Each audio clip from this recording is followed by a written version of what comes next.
story ends. You wake up in your bed and believe whatever you want to believe. Take the red pill. You stay in Wonderland. Ooh, Wonderland.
Welcome back, everybody. Welcome. See, I got myself a purse.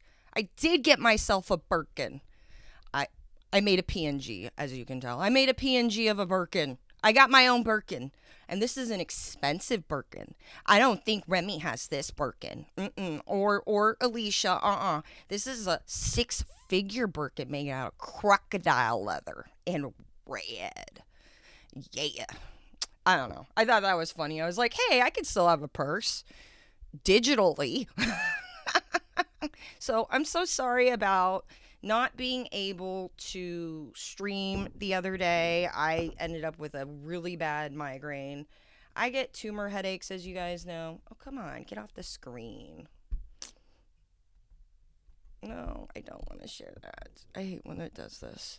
But yeah, I had a really bad migraine, and I get those. I get those really bad. So, I mean, yeah, let me try to get this off my screen. There we go. No, don't hide it from me. I hate when it does that. Okay, there we go. Back to the Mermart. So yeah, I get really bad migraines from I have a prolactinoma. I have a pituitary tumor. I take medications for it. It's not like that big of a deal, but yeah, it affects me. So we're back.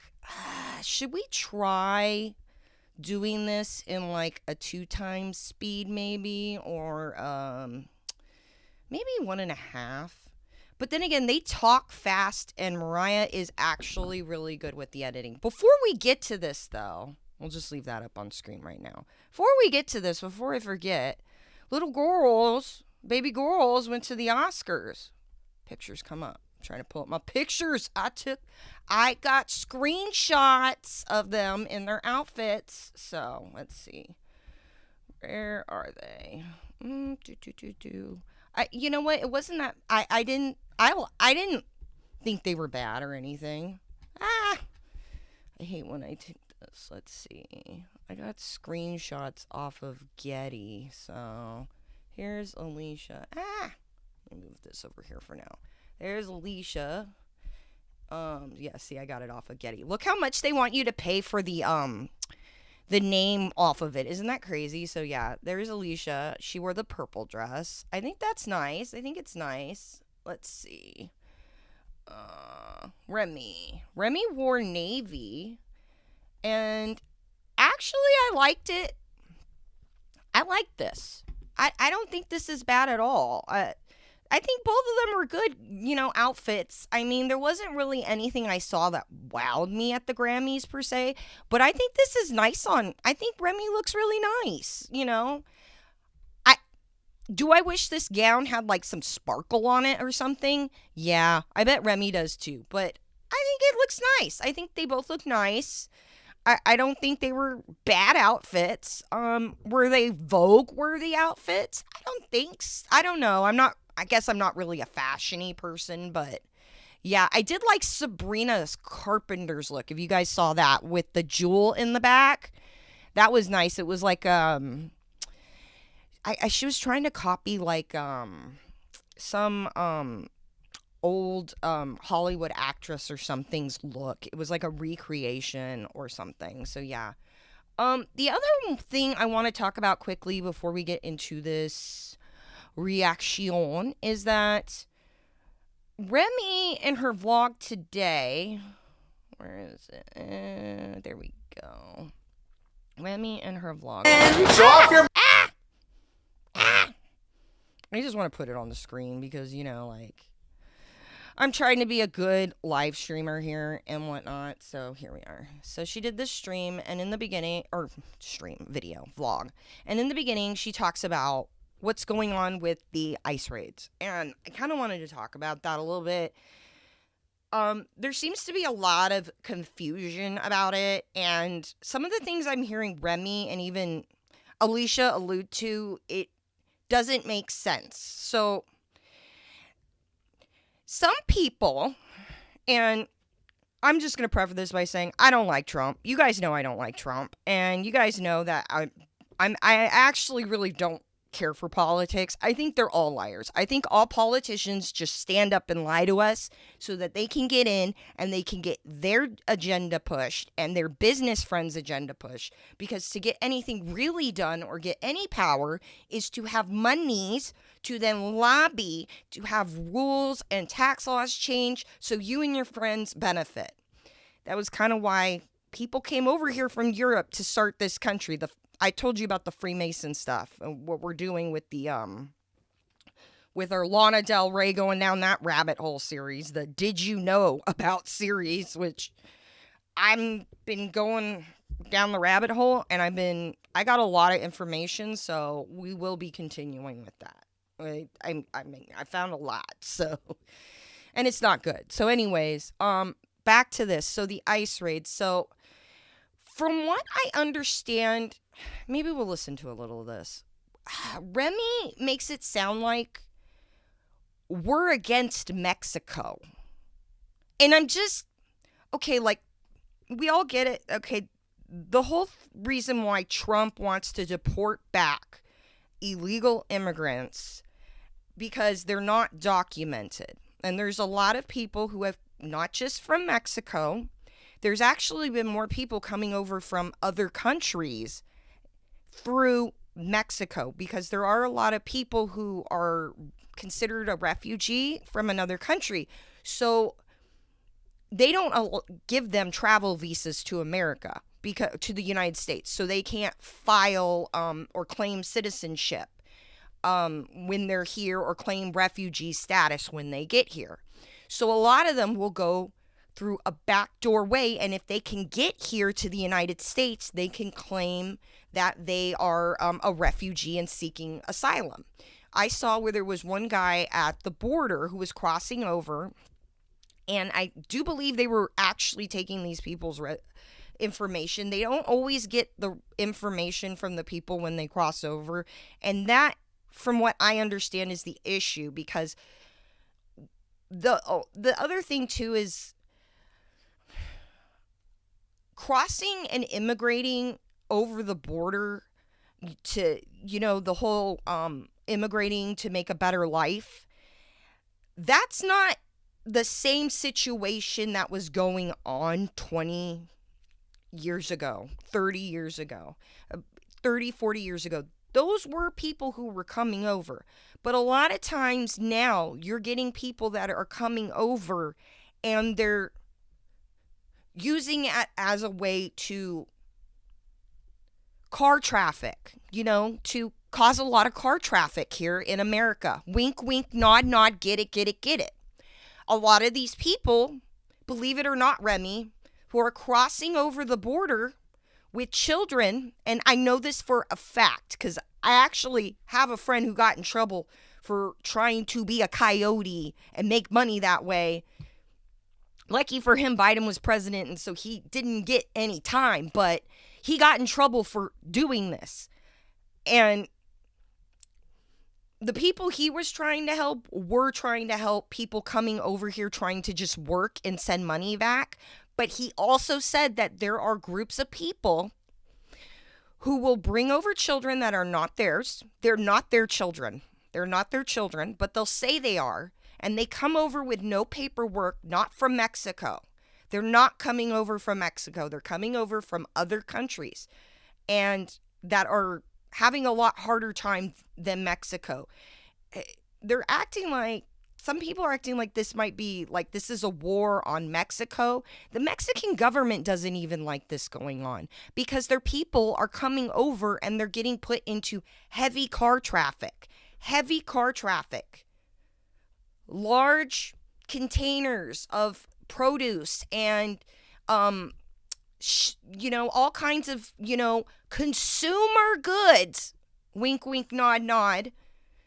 And so these people come over, and one of the ways they use these children is to say that they're theirs, right? And so they claim that they can stay here. I have a kid, blah, blah, blah. But really, when they get over here, that kid has already, Remi, been promised over to someone else. There's like hundreds of children over the last few years that they haven't been able to track, and they don't know where they went. They haven't ended up in any public school systems. Nobody's registered them. Nobody's brought them forward to get shots or any kind of health care, and they can do that without getting in trouble. You can go to places and get health care and not get deported. I don't know now because of Trump, but that was the case. So it's not just families. That's what I'm trying to say. It's not families coming over here trying to make a better life. It is organized situations of people who are then bringing over small people and getting jammed up into car traffic. Lots of car traffic. And that actually relates to some of the things we are talking about with the Lana. We're going to go down with the Lana Del Rey series, unfortunately. So, yeah, I do wish, though, on the immigration thing, I do wish that they maybe offered people who, are here and have been here for a while, but for whatever reason didn't get citizenship. They did this in the 90s, where if you had a job and you could prove you had a job, it was a pathway to citizenship faster and you got to stay here. And I really wish that would have been something that was extended to the people that were already here, because I think that would have weeded out the people who were here for crime. It would have saved us money deporting all these people back, and it would have gotten us having people paying taxes and paying into the system, which is what they complain about a lot, is that these people aren't paying into the system. Well, it's like, why can't we figure that out? So I just wanted to touch on that because I feel like there's a little bit of misinformation where we're just saying, oh, we're seeing children and they're saying that it's children being ripped away from families, and it's not that. Some of these children aren't with their families. Wink, wink, nod, nod, get it, get it, get it. So it's complicated. It's not a black and white situation. You can't say this is good or bad. It's just messy. It's messy. It's just freaking messy. And I don't understand, too, why that has to do with them going to Mexico, because the Mexican government doesn't want these people crossing over and getting hurt and getting, put into with these people. They don't want that. It's a problem. They're putting up big, giant billboards down in Mexico to warn people coming up to the border that this will likely be you. I mean, they have grape trees, Remi. Remi, when they cross the border with these families, sometimes they take them to grape trees. They put these children in plastic bunkers. I've seen it. There's a news thing I've seen from it was Arizona news article. Let me see if I can find this. And it was talking about how they found where they kept children. Arizona.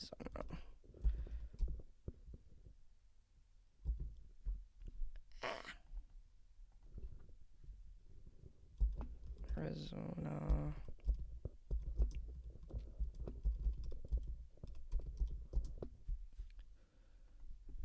And they were like saying it was like an underground bunker or something.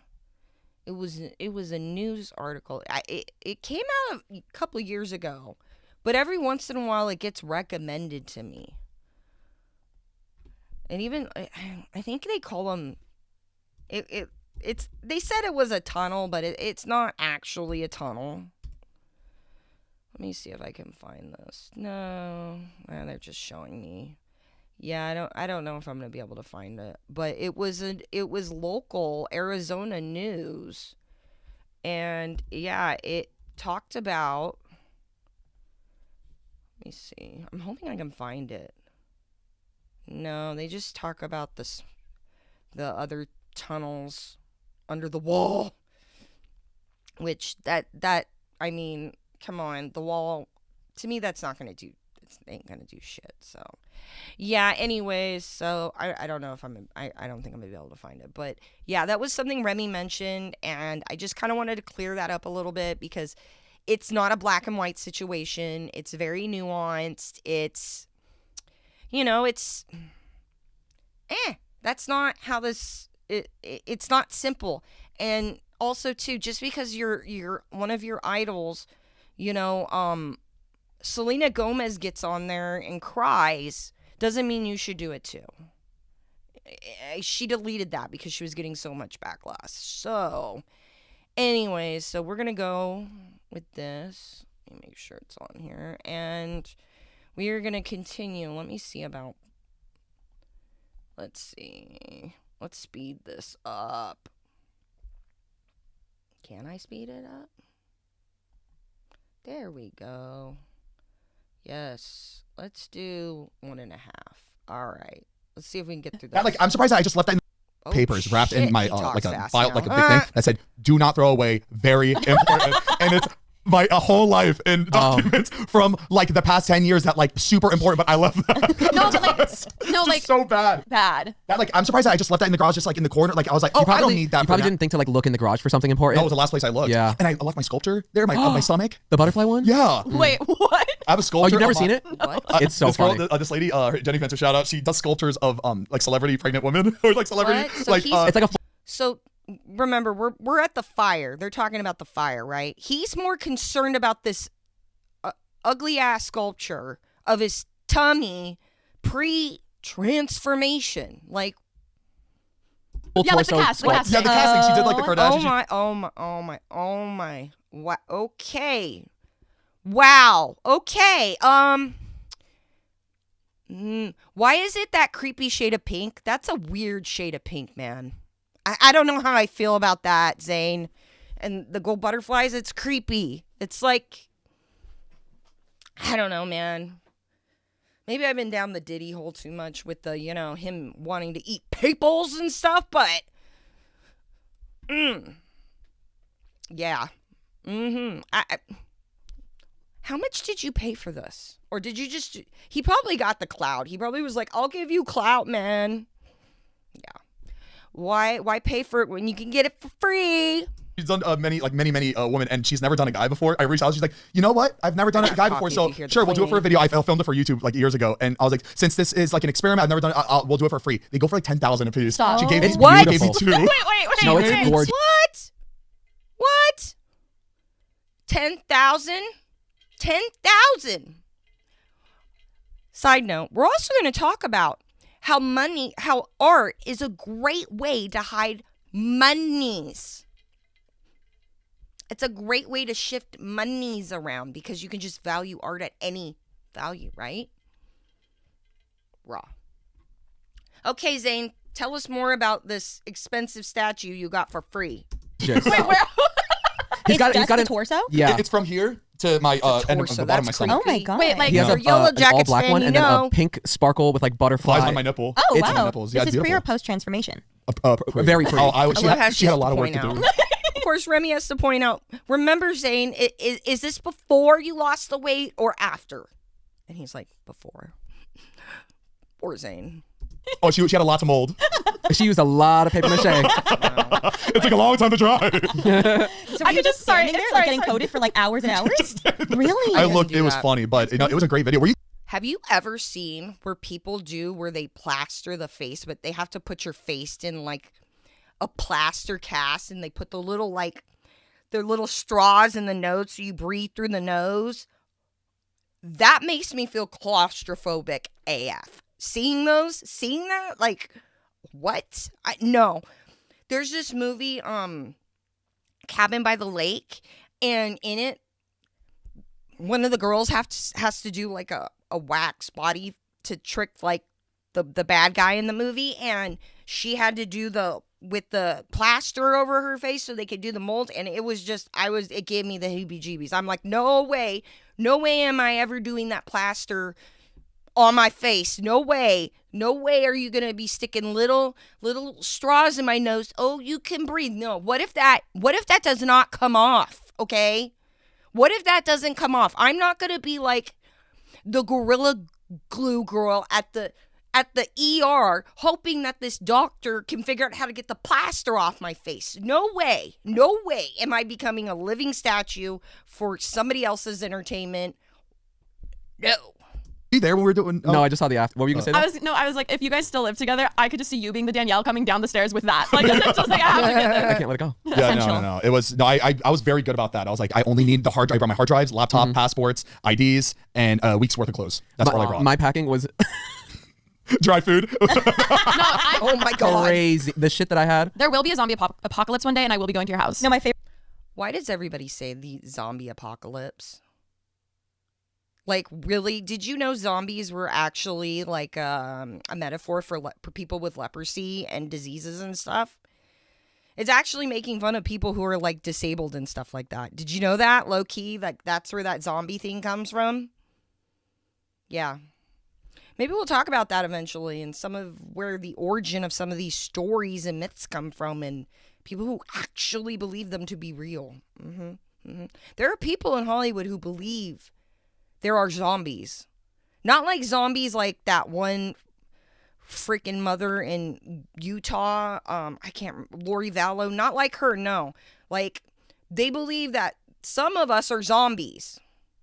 Not like Lori Vallow zombies, but like, there's a genetic thing that makes you a zombie. It's crazy. It's crazy. There's a lot of crazy ass beliefs out there that people have.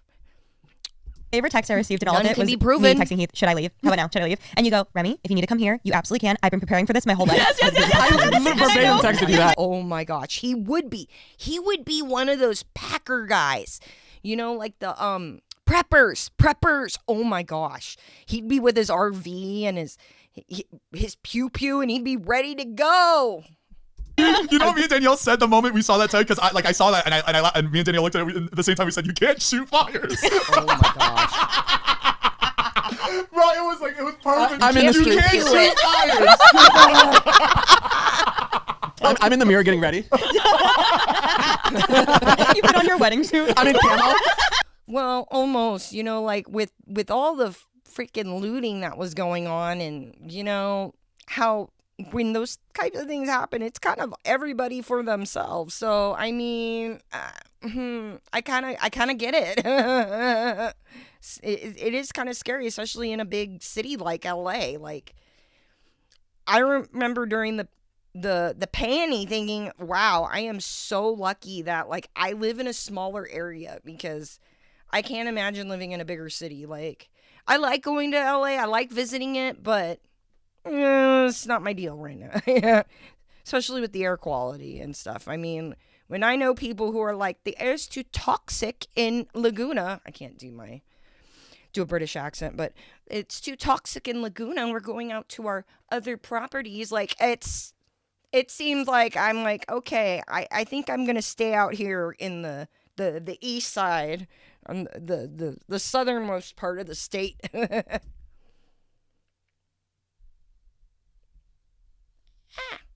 Won't play.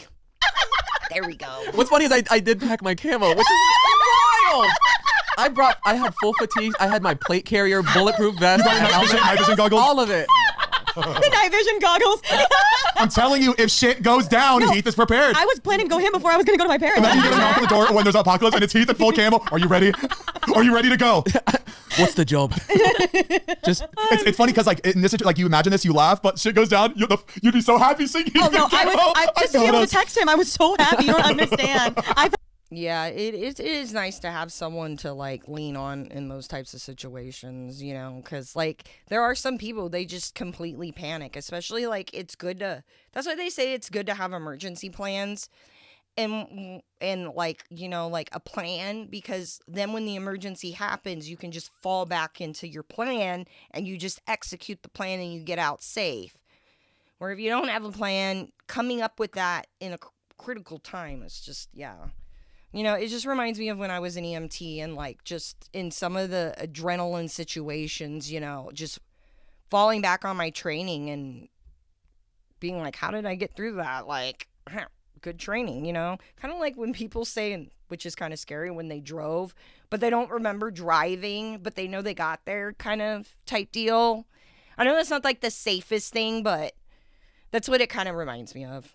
Felt so much peace. Oh my gosh, that's funny. You're like, shit's not funny now, huh? No, it's not. Heath, take me. Take me. That's you. That's really gonna be you. Yeah, I know. Anyway. Clearly, we are laughing through the pain. Yep. Yes. We need this. And we're laughing because we are on a warning again. Yeah. Specifically in our area. I got kind of scared to leave the house again today, to be so honest. Before we continue, we want to give a big thank you to our next sponsor of this podcast, Skins. Here To all my girlies listening, we comes our first thing. Okay, so after talking about this fire and going into the Skims, I was kind of like, what? Aren't you guys aware of the Kardashians and their water use? Like, this is why you had no water. So we're going to talk about this over here, okay? So let me find my other screens here. But yeah, I found a really good video, and I'm going to show you this creator. Once I find my screens. But yeah, the Kardashians are a very huge offender of using a lot of water at their Calabasas homes. And this is a creator. What's her name? Where's that little? Okay.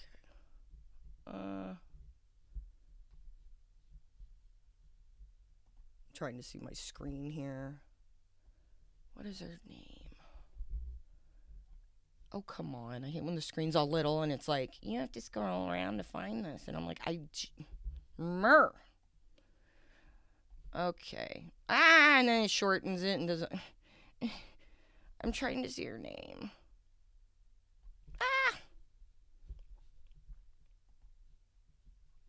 Sorry about this. I'm having technical difficulties. We should just bring the screen over here. Here. Go back in the little thing. Okay. We'll do this. Yes. Okay.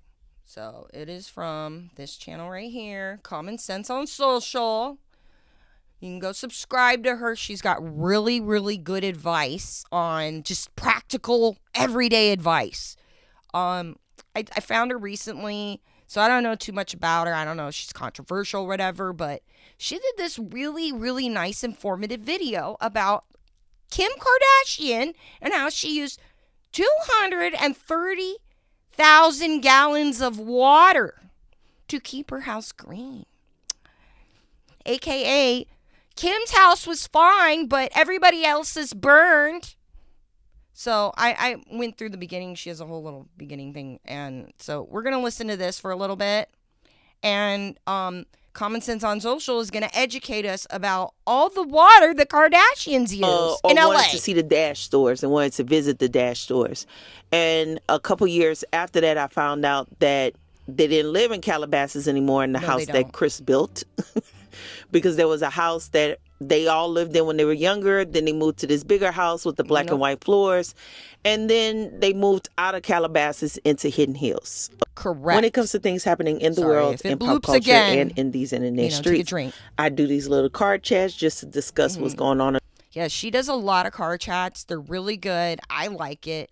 I like hearing just normal people talk about everyday life, and you get these gems and stuff. And there's some things that other people know that you might not know. And so it's good to listen to other people and their thoughts and opinions and get different perspectives. And so, we're getting a different perspective on the Kardashians, where little girls world, Alisha and Remi and them love them and love their sponsorships, but there's a lot of people in LA who don't love them right now. In the world, and give you guys a little common sense perspective. So if you like these type of videos, definitely hit the subscribe button. Hit the subscribe like this button, video, guys. Comment down below, and let's get into the card chat about the Kardashians. Yes. So as we know, fires are breaking out all around LA, but there was one fire in particular that got close to the Kardashians. Yes, it did.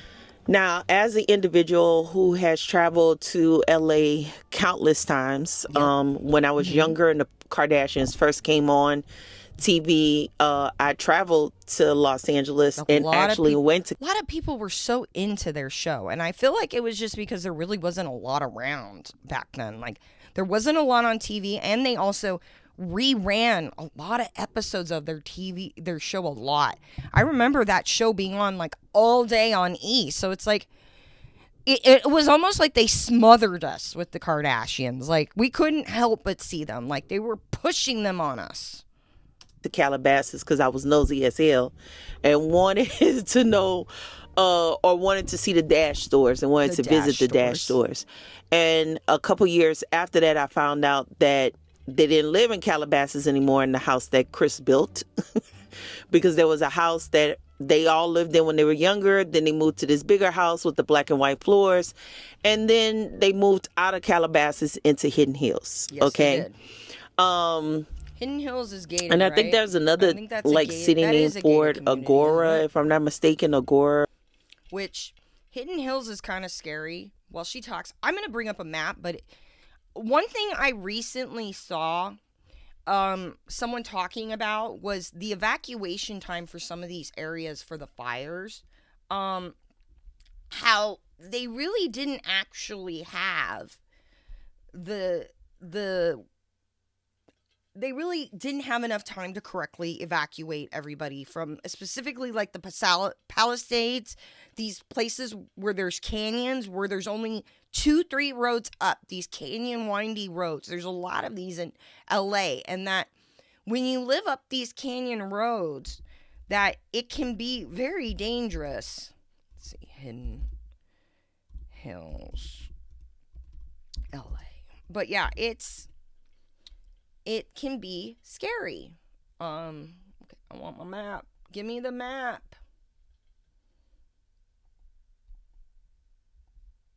Yeah, how do we make this bigger? How do I make this bigger, man? Can I pop it out? Huh? Oh, whatever. I'm gonna bring it over here. Okay, so here we got my map. Here, make it bigger. No. Okay. You see, like, when you get into some of these, see the road there? You get, like, one road, all these windy roads. So if you, like, live in this cul-de-sac, thinking about imagining having to get all the way down, and these are hills, like, here, like, look. So, yeah, especially, like, let's see. Where's the Palisades? Over here. when you get into some of these areas, let's see. Where am I at now? There's 1,000. Oops, lost a little bit. But when you start getting into some of these areas, there's where the Palisades are. But you start seeing, no, this isn't. Okay, here we go. Palisades are over here. There's the Getty Villa, guys. We're going to be talking about that. Yeah, there's a reason why they were so worried about that catching on fire. We'll talk about that. But yeah, so when you get into the Palisades area, just like Hidden Hills, you get these roads. Like, you get all these roads that go all the way up. Like, look at that. And there's only, like, one way down. And then, here, look, PCH.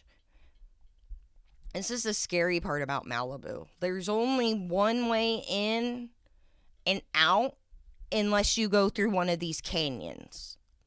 You know, so like Malibu's over here, so you got this one freeway and then the Lana house is over here that burnt down. But like, it's scary that you can be living up here,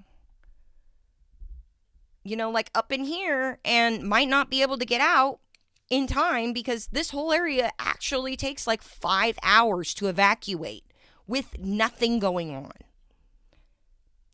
I'm going to repeat that. With nothing going on, it'd take 5 hours to evacuate this properly. Like, think about living up here in this summit area. Like, shit. This one road all the way down. That's scary. That's scary. So I just kind of wanted to show, like, so you start getting into some of those areas and it's just not safe. All right, let's get back to a little bit of this. Or something, whatever. But most people know them for living in Hidden Hills. So I'm very familiar with the area. That's the reason why I'm saying what I'm saying. So, you know, Chloe came out, spoke negatively about the mayor of Los Angeles. And we know that a couple... She did drop the ball. Was it last year or year before last? The Kardashians had all... Well, I would say Kim. They had basically endorsed the candidate that was running against this woman, right? Well, there's a reason for none that, of them live but in we'll Los talk Angeles. about that later. Like, y'all live in Hidden Hills. Y'all don't even live nowhere near Los Angeles that it would affect you. Y'all don't even go down into Los Angeles to see the homeless and to think that this man would be able to clean up the homeless issue in Los Angeles County. So that has scratched my head back then, and I did a video on that, correct? Then we come now to current day, and you know, she's gonna be coming up on that. Kim is posting about Skims and things like that. Yeah. And I was sitting around like thinking, like, how did they houses not get affected by the Kenneth fire? Right. Like, how did their houses like not get 1,000 affected? yards away from their house. Kris Jenner and Khloe Kardashian's homes narrowly escaped the Kenneth fire by just 1,000 yards. Their homes are immediately next door to each other. Kris's $20 million. That was green, you guys. That was really green. 1,000 yards. Their home. Whoa! That's more green than a doobie shop, man. Like, what? What? Look at the pools. Wow. We don't know what living is, guys. This is a house. This is what we're supposed to aspire to, guys. We have no idea.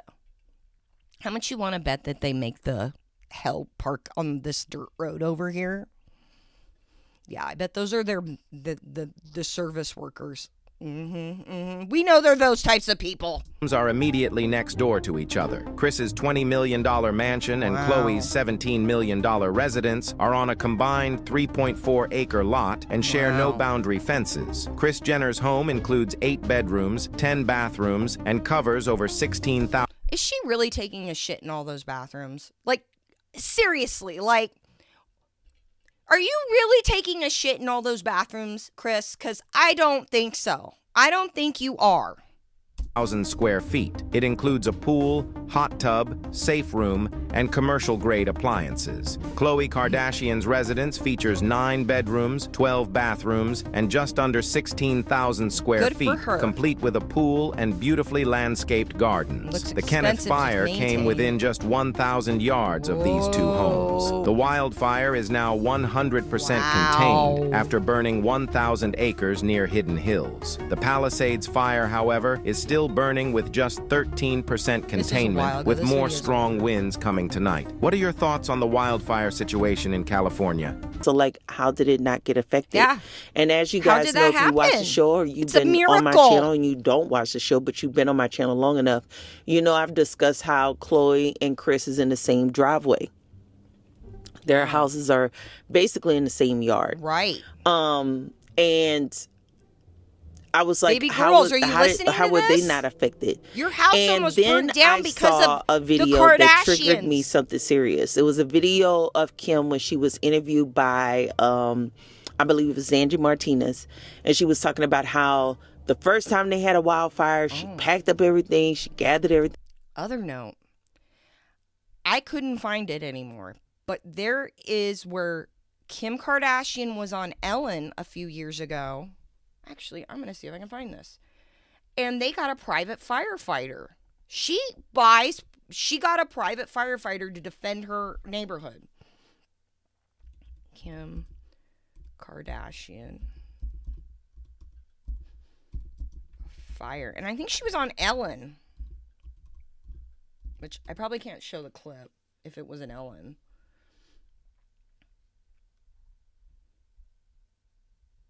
Yeah, I probably can't show this because it's, it's an Ellen. But she was on here. She was on this show right here on Ellen 6 years ago. And she's talking about how they got private firefighters to defend her neighborhood so that it didn't burn down. Where's that water coming from? Where's that water coming from? You see what I'm saying, guys? I got questions for the Kardashians. Like, why are their houses fine and everybody else is burnt down? Are you listening? Are you listening, Alisha and Remi? Because I know you guys will listen to me sometimes. I can tell. Your house almost burnt down because of this woman and her use of the water.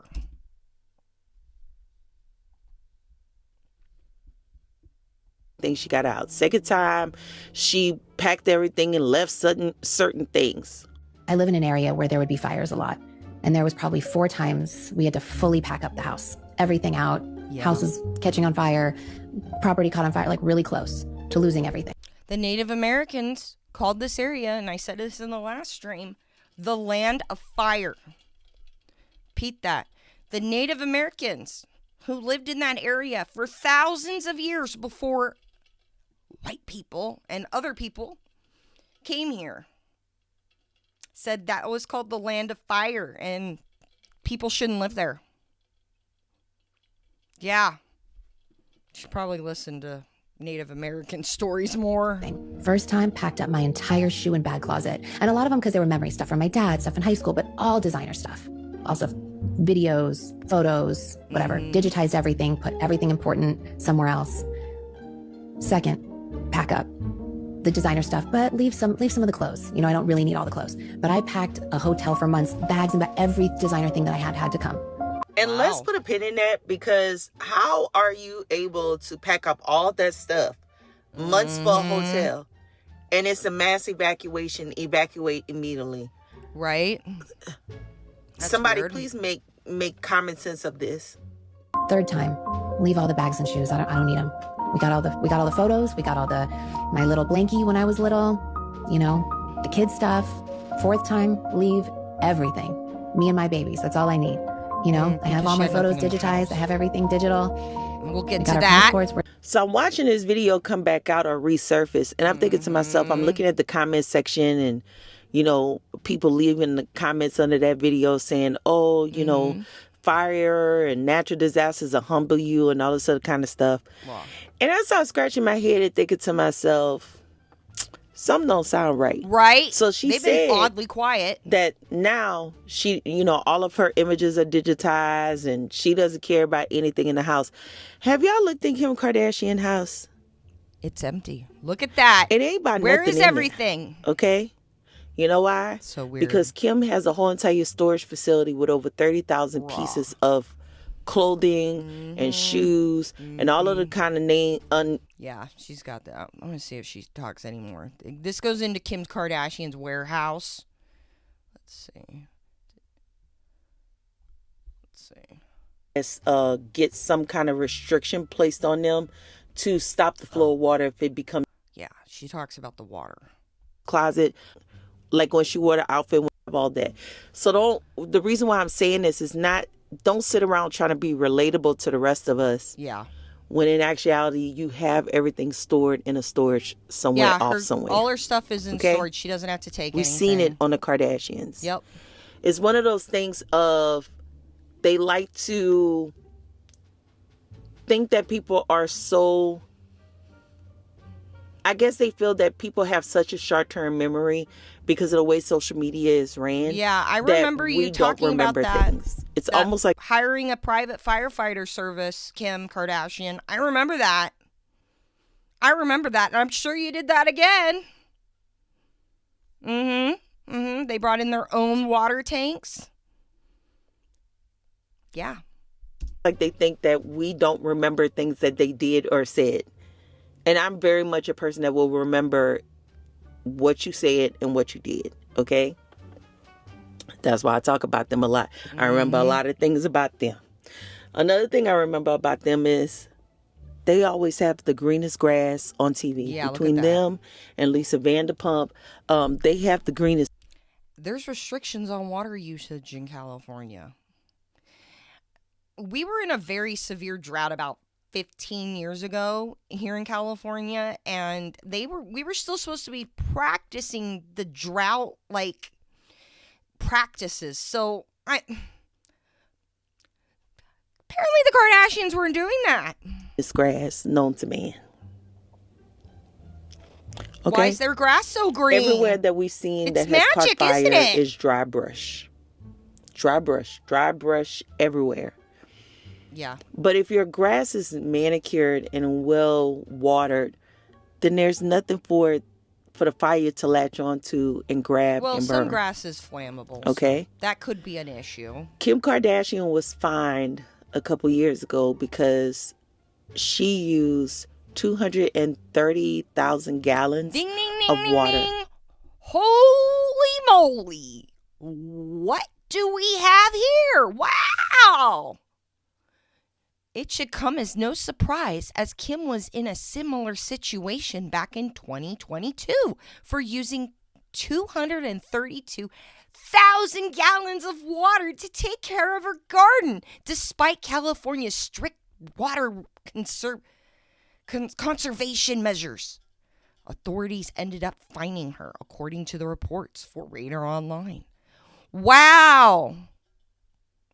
Well, screw everybody else being able to defend their houses. So all that water that was in the reservoir, where did it go? Where did it go over the last 10 years? Where did it go? Where did all that water go in the reservoir, Kim? Can you tell us about where the water went, Kim? Because I think you might know, Kim. Like I said, I was kind of miffed, and I think we get the point of this. They used a full ton of water, right? I know I need to use my language, but no, they used a lot of water, man. And there was no water in those reservoirs. Well, partly because they weren't taking care of them and stuff, but maybe there would have been water if it wasn't being used up by somebody else. You see what I'm saying? Yeah. So, I'll try to find my windows again. I have so many windows going on over here. All right, we'll get back to our podcast situation. Where is it? There we go. Pop this out.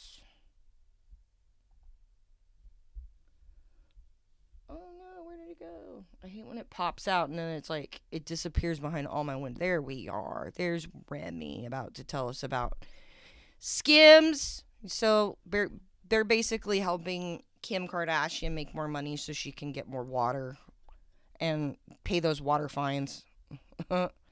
Yeah. All know just how uncomfortable bras can be when they. No. Okay. Let me get through this. We're not listening to the ads here. Dig into your sides. With the skim set. No.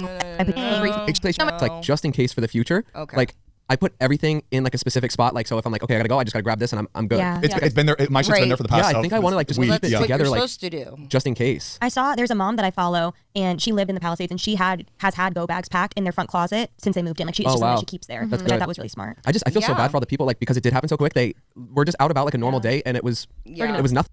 That was the bad part was like there were people that were at work and their houses are at the top of these windy roads, and they couldn't get back up to their pets. There are people like who are elderly or disabled and they don't drive and they're up in these houses in the hills. They literally physically can't walk. One of the things I'm going to show you here. Let me see. I know I'm using them as a conduit to like I don't know how much I can show this because it's Inside Edition, but one of the things and they're going to talk about this is the disabled people, and we're gonna talk about something controversial they have to say about, but part of what upset me with this fire was the lack of planning for the elderly and the disabled community, because there wasn't enough time to evacuate people who were healthy, who were able-bodied, who could drive, who could walk.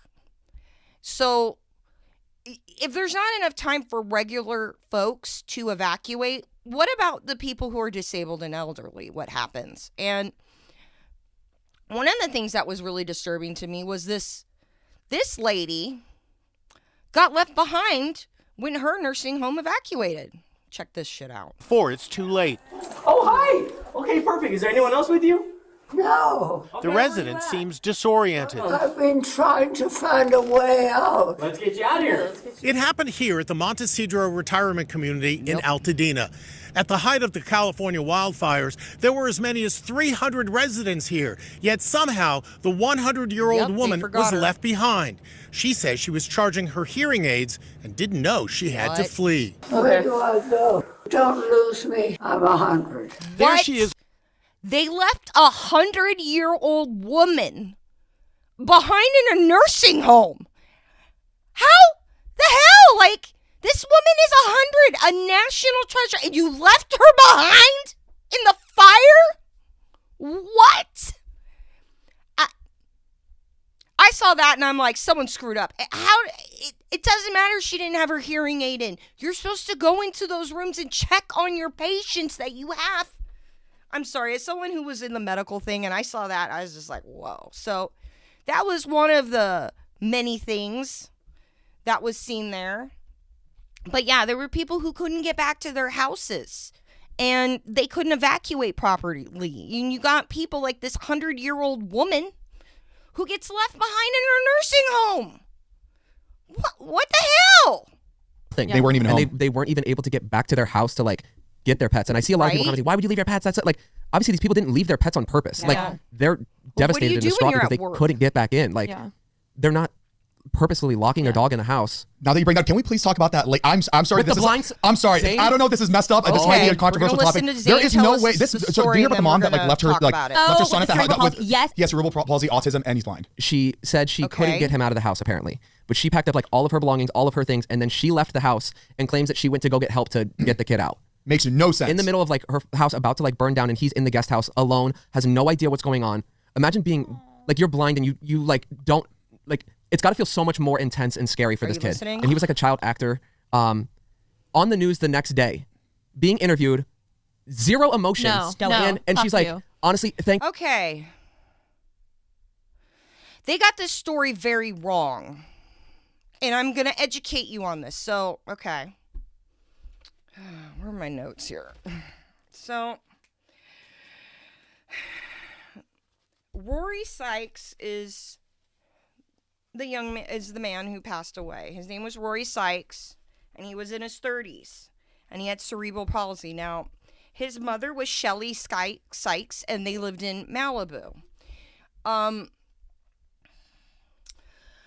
The story, she says, is that... Now, here's the thing you got to know about Rory. Okay, Rory was a child star, and Rory did have cerebral palsy. Rory's got his cerebral palsy. Now, there's a few ways you can get cerebral palsy. You can get cerebral palsy from a genetic, or you can get it from, like, there's an accident or a trauma. And then there's varying levels of cerebral palsy. So let me see. I have a playlist. Let's see.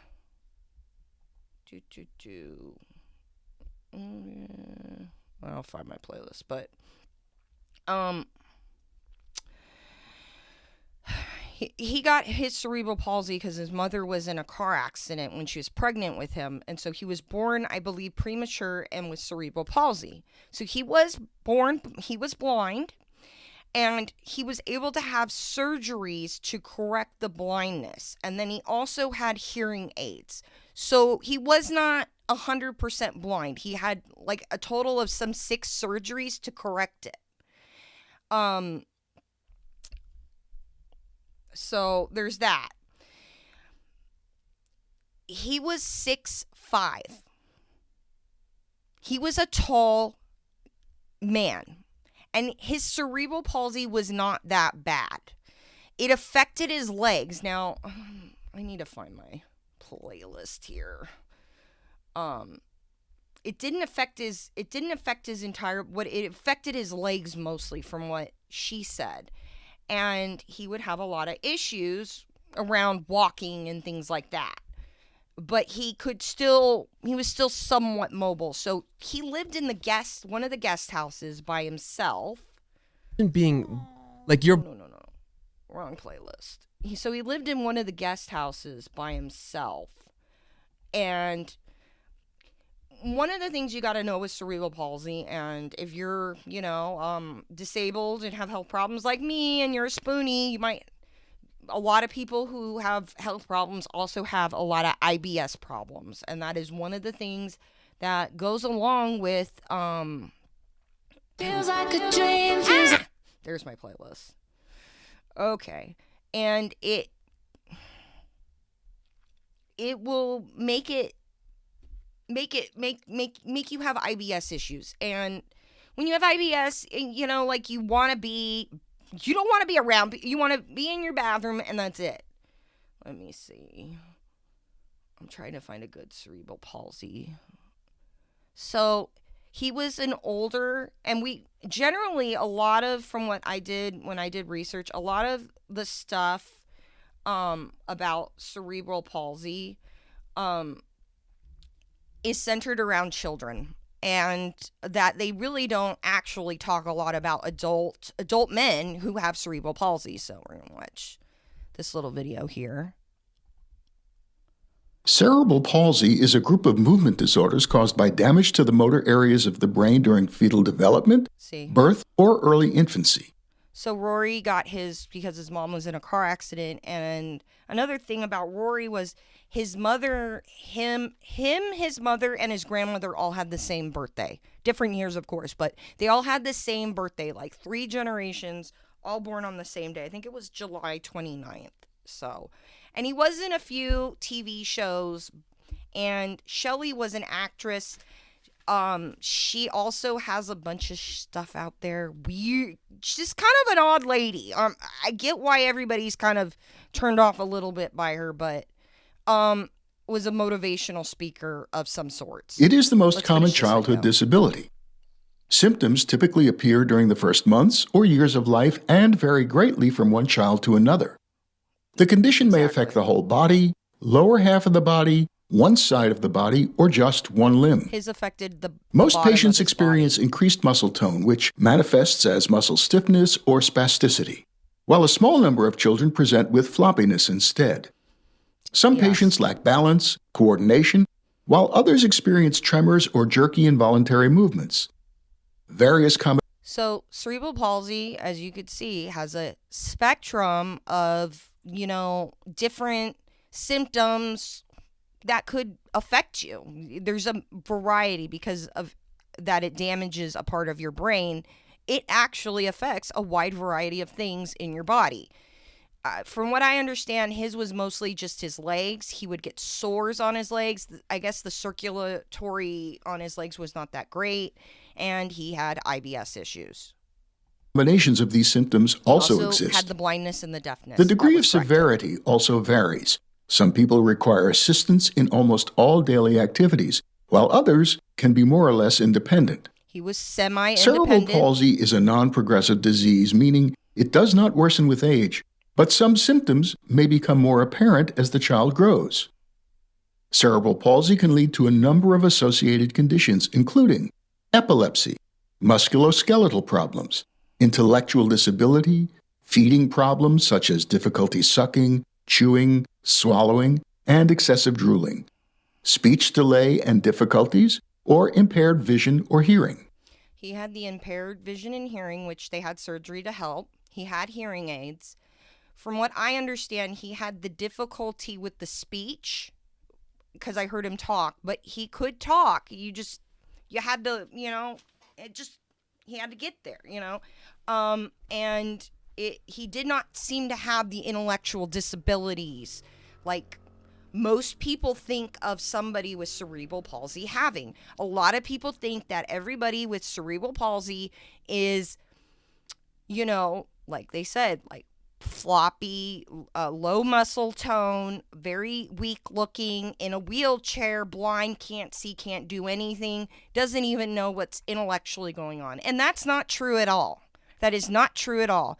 That some of these people with cerebral palsy can be independent and live an independent life, and might not be normal to someone like Zane and them, but he tried to be independent. He lived out in that the guest house, and from what his mother said, he was a gamer. He gamed, and it sounded like he had some friends online. So it wasn't like he was alone and blind and left in a room. Let's go on with this. There are many possible causes, and in each case, the cause is often multifactorial. The risk is highest during pregnancy. Prenatal risk factors include gene or chromosomal mutations, premature birth or low birth weight, multiple pregnancy, maternal infections, intrauterine infections, exposure to toxins, and conditions that may cause bleeding in the third trimester, such as preeclampsia and placental abnormalities. His was from an accident. The most common perinatal cause is the lack of oxygen to the baby's brain, known as birth asphyxia. Problems linked to complicated labor or delivery are also associated with higher risk. That used to be more common. Postnatal causes include accident, head trauma, and infections such as meningitis or encephalitis. Diagnosis is based on physical exams and brain imaging studies, which can detect areas of damage or abnormal development. An electroencephalogram may be performed if epilepsy is suspected. MRIs are not. A family history may indicate a genetic cause. There is no cure for cerebral palsy, but treatments may help relieve symptoms and improve quality of life. Remember, a number of medications are available to treat muscle spasticity, he had involuntary surgery for his eyes, and he had hearing aids, and he had mobility aids, and movements to reduce drooling or prevent seizures. Various therapies can help strengthen muscles, manage daily activities, develop speech, overcome feeding difficulties, and improve overall health and fitness. Surgical management options include selective dorsal rhizotomy to sever nerve roots that cause spasticity, deep brain stimulation to treat tremors, various orthopedic procedures to fix musculoskeletal problems, and strabismus repair. Okay, so that's that.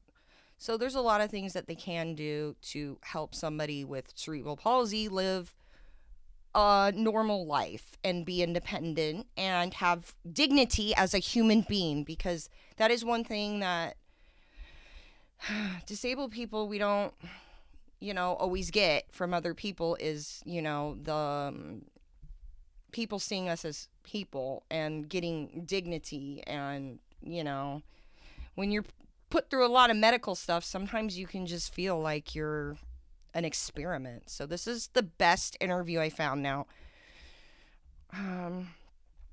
remember that Zane's telling us, and she was not crying, and she was not upset.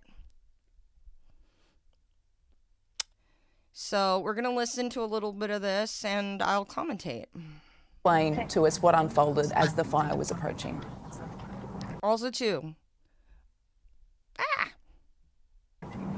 Rory's mom, Shelley, is one of those very, I would almost say, toxic, positive person. From the videos I've seen of her, and her little charity that she tried, which is kind of odd because she made it look like they were having these big celebrities come to these charity events, and they were not. So that was kind of odd. But she's kind of like one of those people where I can't think about anything bad because I will have a panic attack. Like, it's almost scary positive in a way so if you keep that in mind while watching her, you might understand a little bit of why she's acting the way she is. It's not normal, I agree. Being overly positive and trying not to focus on anything bad and block everything bad out of your mind, I don't think is healthy, because then you don't properly deal or grieve or deal with trauma correctly, so yeah. Well, the fires broke out first of all down in the valley, and 2 weeks earlier the same thing had happened. Okay, so first off, they had a fire 2 weeks ago. 2 weeks prior to this fire that took Rory too soon, they had a fire 2 weeks prior and evacuated. Now, if you're disabled and it, and you have mobility issues, it's hard to get out of the house sometimes. For me, I cancel on plans all the time with friends, all the time on things, because for me, with my back pain, it is so hard for me to just get ready and get out of the house. It's a sad fact, but it's a reality for me. It's just a reality. It's just a fact of life, okay? I'm not trauma dumping or anything. It is what it is, okay? And so I think maybe Rory's mindset might have been a little bit of we did this 2 weeks ago and nothing happened of it. And I don't want to have to go through all the effort of getting myself out of, I'm fine, I'm comfortable, I'm playing video games, I'm chilling out. She was harping at him that they needed to evacuate, and she'll go on, and he was saying no. The firefighters managed to put it out, and Rory's feet with the heat had started to swell and he couldn't walk very well. Okay, so Rory has trouble walking right now, or did, because it was warmer. It was warmer, and he had problems with his feet, so his feet were hurting him, and so it was hard for him to evacuate that day, and so he's remembering how painful it was to evacuate. And I'm sorry, but like, for me, it's hard to force myself to do things with my back pain sometimes if I know it's going to make it worse. Your brain kind of goes through it's like when you touch a stove and you know the stove is hot and you have that reaction where your brain starts rewiring itself to, don't do that. The last time you did that, your back was in really excruciating pain. So you almost get afraid to start doing stuff. And you don't want to do anything. You just want to sit there because you're in pain and doing more hurts. And so it's like, do I really need to evacuate? I'm in pain today. I don't want to do that. And I think that's what Rory was kind of going through. And we're going to hear more about Rory. well, and he also had problems with his tummy, so he didn't want to be far away from a bathroom. Okay. Rory was also having trouble with his IBS that day and around that time. So here 2 weeks prior, the fire was out. It didn't hurt their house. He's having problems walking with his feet. He doesn't want to be away from the bathroom. Like, he literally could have been shitting his pants, evacuating. And for an adult man, and for me too as an adult woman, I would probably try to stay in my house as long as possible. I probably would not want to leave. And the other thing too, you got to remember that a lot of us deal with as disabled people is feeling like we're a burden because we can't function like normal people. So, and being disabled as well, the other thing I noticed when I was going through her footage, she has a lot of footage of her charity, is the lack of recent pictures of Rory over the past few years. And I bet, and he was probably not feeling good about himself. As you get older and you're disabled and you start seeing people, doing things that you can't do and moving on with their life, it's depressing and it's sad. And we're going to listen to more of this, but I think we're starting to see that what Heath and Remi and Zane and Alisha thought was going on might not have actually been going on. Yes, this woman, I do agree, is different. But I don't think she did not leave her immobile, blind, mentally impaired son to be unalived in his separate cottage that was on the property so he could feel like he was a human being living on his own. I don't think I think she did try to get him out, and we're going to hear more about it. This is why you need to understand what you are talking about. So he said, Mom, you go, I'm staying. Well, there's no way I could leave. So I stayed in the main property with my two peacocks in a bathroom because it was hard to breathe. Thank God I found out that he died from bottled water and trying to keep wet. And I kept popping out.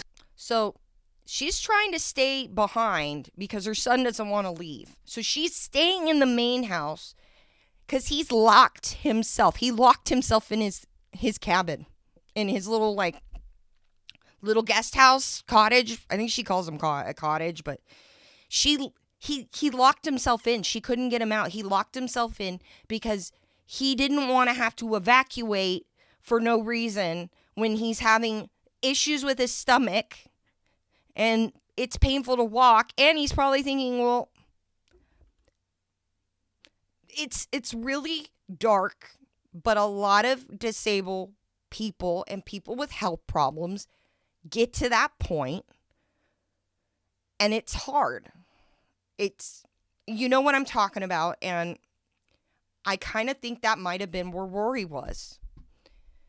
All he had was his video games and pain and problems and health problems. And, having someone who's overly positive and just, we can't talk about anything bad, that can be hard as well. That can be very difficult to be in a situation where you're like, my life is just effed right now. This really sucks. And you have someone going, just be positive, be happy, just spread happiness, just focus on the positive. It could be worse. And it's like, no, I want to focus on how shitty things are right now. I want to focus on how bad it is. And that way you can get through it and move on. But it's so hard to deal with stuff when someone doesn't want to face it. And I feel like, that's part of it. He couldn't talk to his mom about how he really felt. And Let's keep going. To see if Rory's cottage was okay. And at 6 o'clock in the morning, I saw some embers on his roof. So I obviously wrapped up, tried to get to his cottage, and there's a hose pipe there, and put the flames out with the hose, but there was no water was coming out of the hose. So I had to race back to the house, try and open the massive garage door that's had no power, lift it, get the car out, and drive half a mile to the fire. So she didn't evacuate with her peacocks. She put her peacocks in the car with her and drove to the fire station to get help, because when she went to try and put the fire out on Rory's cottage, it wasn't working. And so she believed she had enough time to get down the hill to get help. And Rory was not coming out. He was telling her, there's some other videos where she explains, he was telling her, leave without me, I'm not coming out. Last time, everything was fine. I don't want to leave. I'm sick. And when you're sick, you don't want to leave, especially when you're having bathroom issues. I would have probably been the same way. I would have probably waited till the last minute. And remember, he has walking issues. It's painful for him to walk. But he was able to see, and he did know what was going on.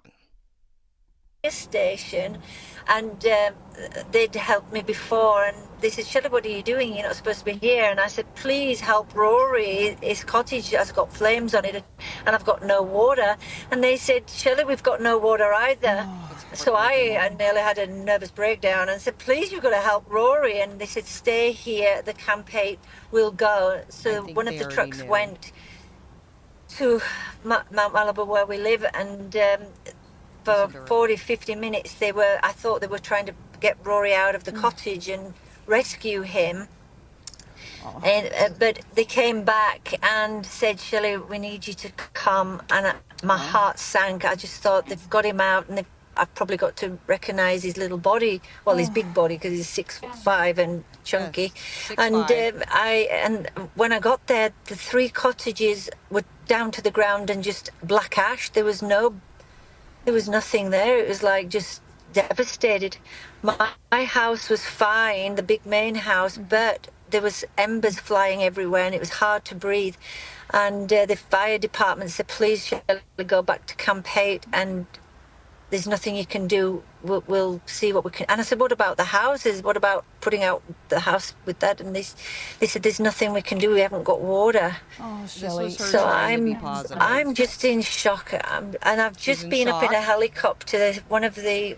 Usually, from what I understand, it takes about 6 weeks for a lot of the time shock to wear off. That it takes about 6 weeks. So you got to remember that.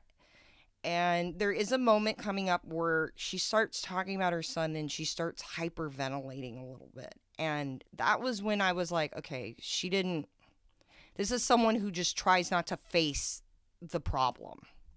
People kindly took me back to the house by helicopter to have a look at, and the whole landscape is black. There's nothing. There's no mountain lions, deers, grass. So animals are just, I don't know where they are. Shouldn't have gotten that We've bad. just got to stop all this greed, I think, and devastation. We've got to have peace, I think. Shelley, Some things. I don't want to interrupt you, but what can you tell us about Rory? What would you like Australia to know about your son? What do you want us to know about your son? Well, he was very, very courageous. He was born blind. They said he'd never see or walk, and he defied all the odds.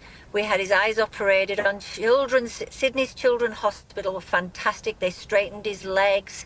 He wanted to do everything. He was like, he wanted to be able to ski, and he travelled to Antarctica. When he was 7, he went to Broome on the cruise ship with the captain, and they took him out again. And he is a computer whiz kid. He loved games, the computer games. He was my computer consultant, keeping me on the straight and narrow.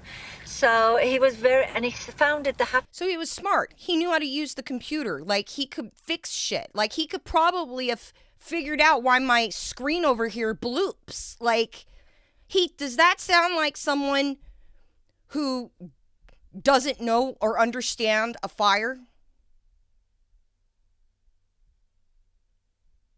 Yeah.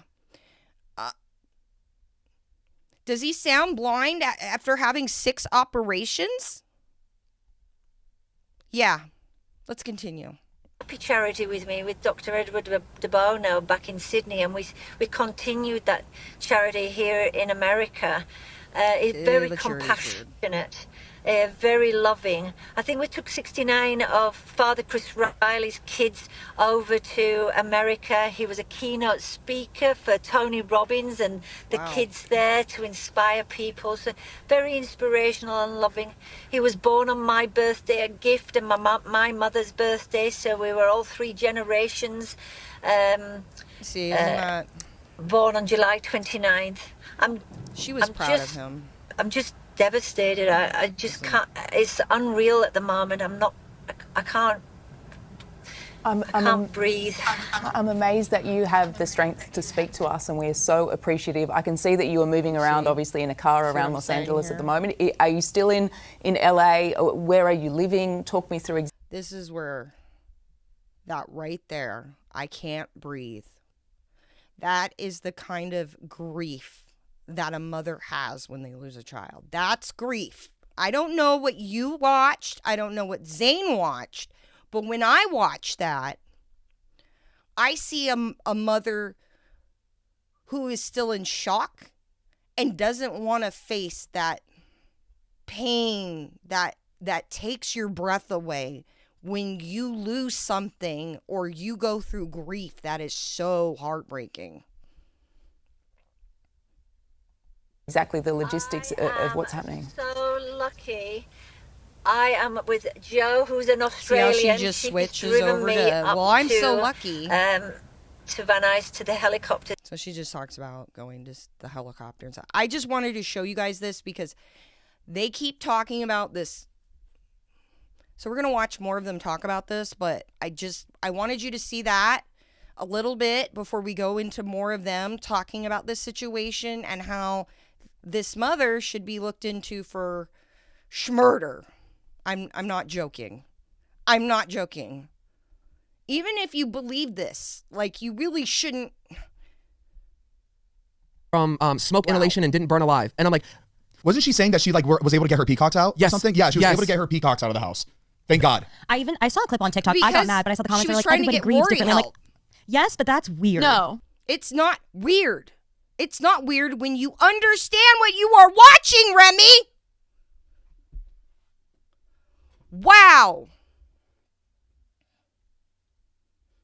I hope you all are seeing what I'm seeing because, damn, what is this?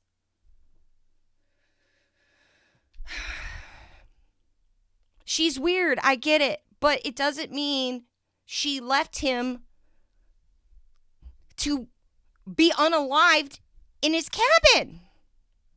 No, there's neighbors. Find a neighbor to help. Like, you don't need to go and there was no neighbors. They were on top of a hill, Alisha. I don't know. They were on top of a hill, Alisha.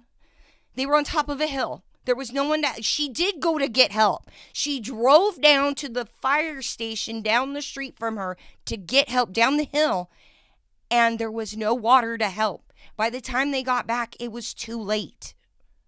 Yes, he did not want to leave. She could not get him out. She could probably have not physically carried him. He was 6'5". And he had trouble walking. And he ate normally. Think about it. This isn't rocket science. You can see how this happens so quickly, especially when you want to believe nothing bad will happen.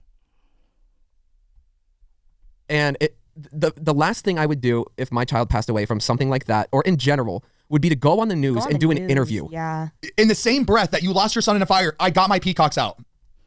She got her peacocks out, Zane, because they went with her to the fire station to get help for her son, her last ditch effort, because he was not coming out of his cabin. He would not come out because he was having IBS issues that day and his feet were hurting. And 2 weeks earlier, when she made him go through the hoopla of evacuating, it was too much and he didn't want to do it again.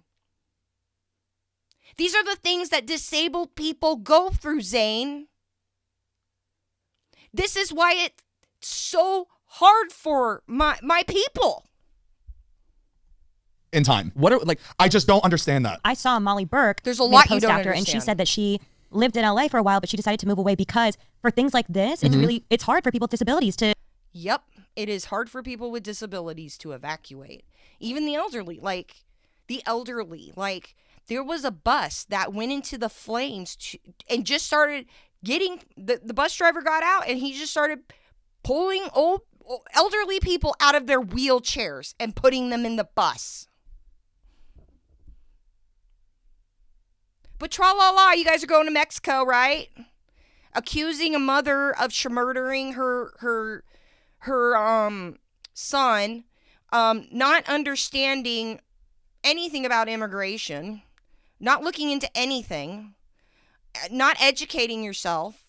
And it didn't tra-la-la to Mexico. And then, we love Mexico. The terrorists, though, that's another thing. But the immigration and the tariff, it's two different things.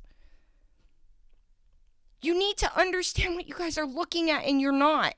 And you're sticking your foot all the way in your mouth. Like it's some weird thing you're into. To get out. And so she moved away. And I was like, I'm glad she's in a safer place now where if something happens, I didn't she can even get think out. about that. Even like the app, we just download it, but if it doesn't have the ability to be accessible for people with disabilities, how could they keep up as much? Especially somebody who is blind or any sort of other disability, to be able to pack in a quick manner, gather everything, all your important things, and then try to evacuate. That's why a lot of us were more of us disabled people were more prepared for the panty than you people were, because we're used to having to worry about germs and getting sick. And we have to think about these things, these hard reality facts, If you actually got to know people and not just surrounded yourself with celebrities, you might understand a little more about the world and understand what you are watching and looking at, but you don't. She wouldn't be able to drive. Mm-hmm. So obviously these people need assistance, and for the mom to just leave him. This sounds really bad. Just leave him. He would sad, not come out. I think she was just tired of having to care for this kid, because I'm sure it is a lot to for her to help, and takes a lot of. If anything, if you want to say this kid got her attention. This was her. Rory gave her a purpose. If anything, she needed Rory to give her a purpose. The lady's weird and all, I get it. It's weird because she's on X tweeting about how her peacocks got out and landed on someone's roof. And I know she's weird, but doesn't make her a murderer.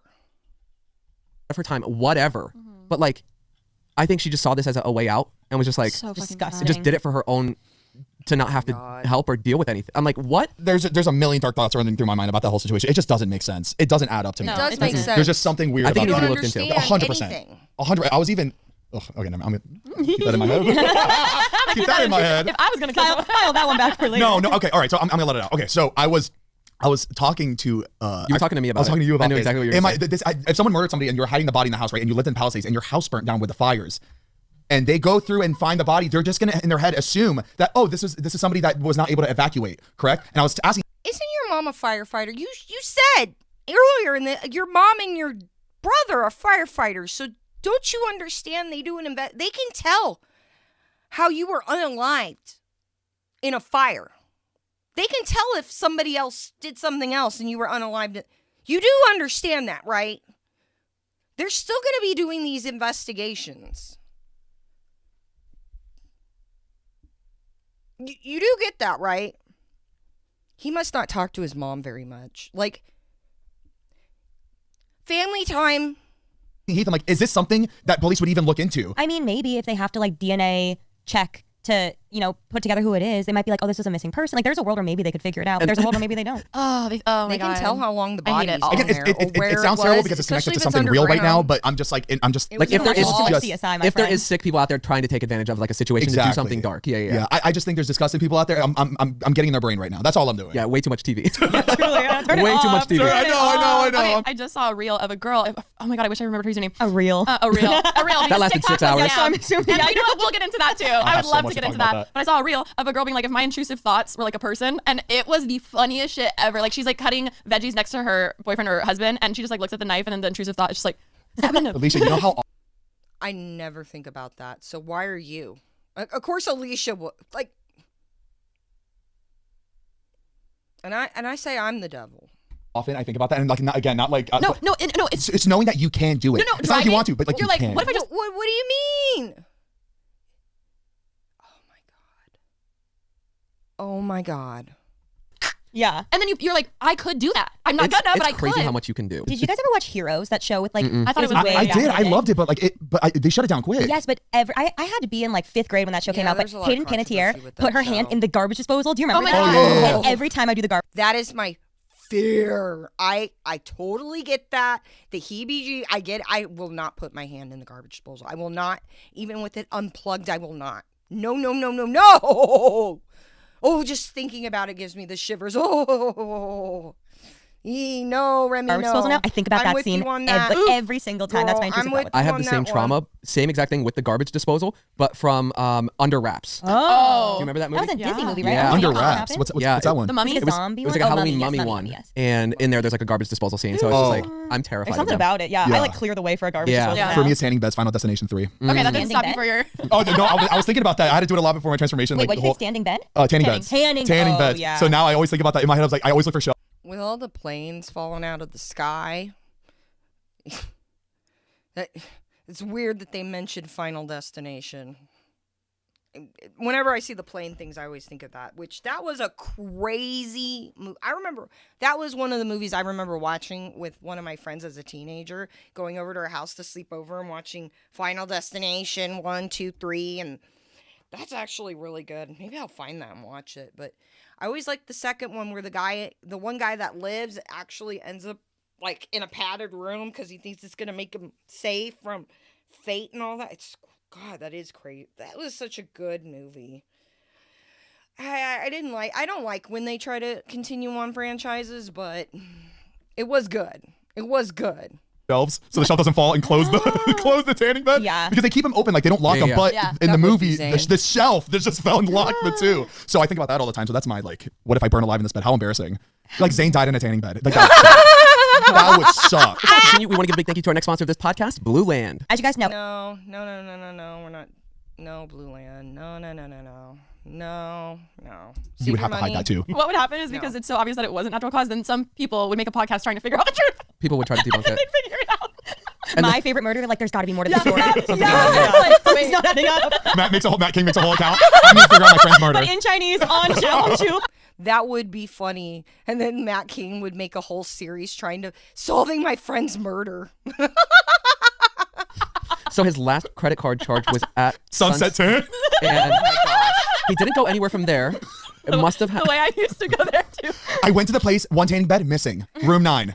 There's security footage of you walking in but not walking out. People still do tanning beds. They do. What? Just be okay with your skin color. Accept your skin. Accept who you are. Learn to love yourself. Influencers. But Matt's like just trying to be a good friend. Like, that's so Matt coded. I figured out Zane's death, and I will not share it. Oh my! How often are you using tanning beds? Did you go live? Yeah, when I was doing the transformation. Remember? You don't remember how like dark I got? No, they're so bad for you though. Wait, was I? Was I? Oh my God. Did my transformation whole thing finish when I was? No, it was actually right before we started the show. Oh yeah, because you were in the hospital. Yes, And we were building the set. Oh, that's right. Oh yeah. We come and Heath and did Mariah come that one too? I think she did. Probably. We were like figuring out the set, the wallpaper, all this kind of stuff, and we're like, oh, like is Zane coming? Yes, it was Mariah. Yeah. Oh, he's in the hospital. I have to say, like you and Alisha and I definitely handle like conversations about things differently. Like we'd walk in and be like, guys, don't worry, Alicia's gonna be okay. Like she's at the hospital. Or like Remi's you guys are very hush hush about things. Like even yesterday when we were at the aerial silks and we all were like, is Heath okay? Oh. And Remi was like, Yeah, he's good. Meanwhile, I'm in the bathroom puking my brains out. Well, not everybody wants people to know when they're sick. Yeah, he's fine in here. That's why one of you were like, let's turn up the music. And I kept saying, no, Sometimes you don't want people, you don't like people feeling bad or, all the attention, being sick and stuff. You just, you're going to be fine. You just need to get through it. we can't edit through with music on. And it's just me.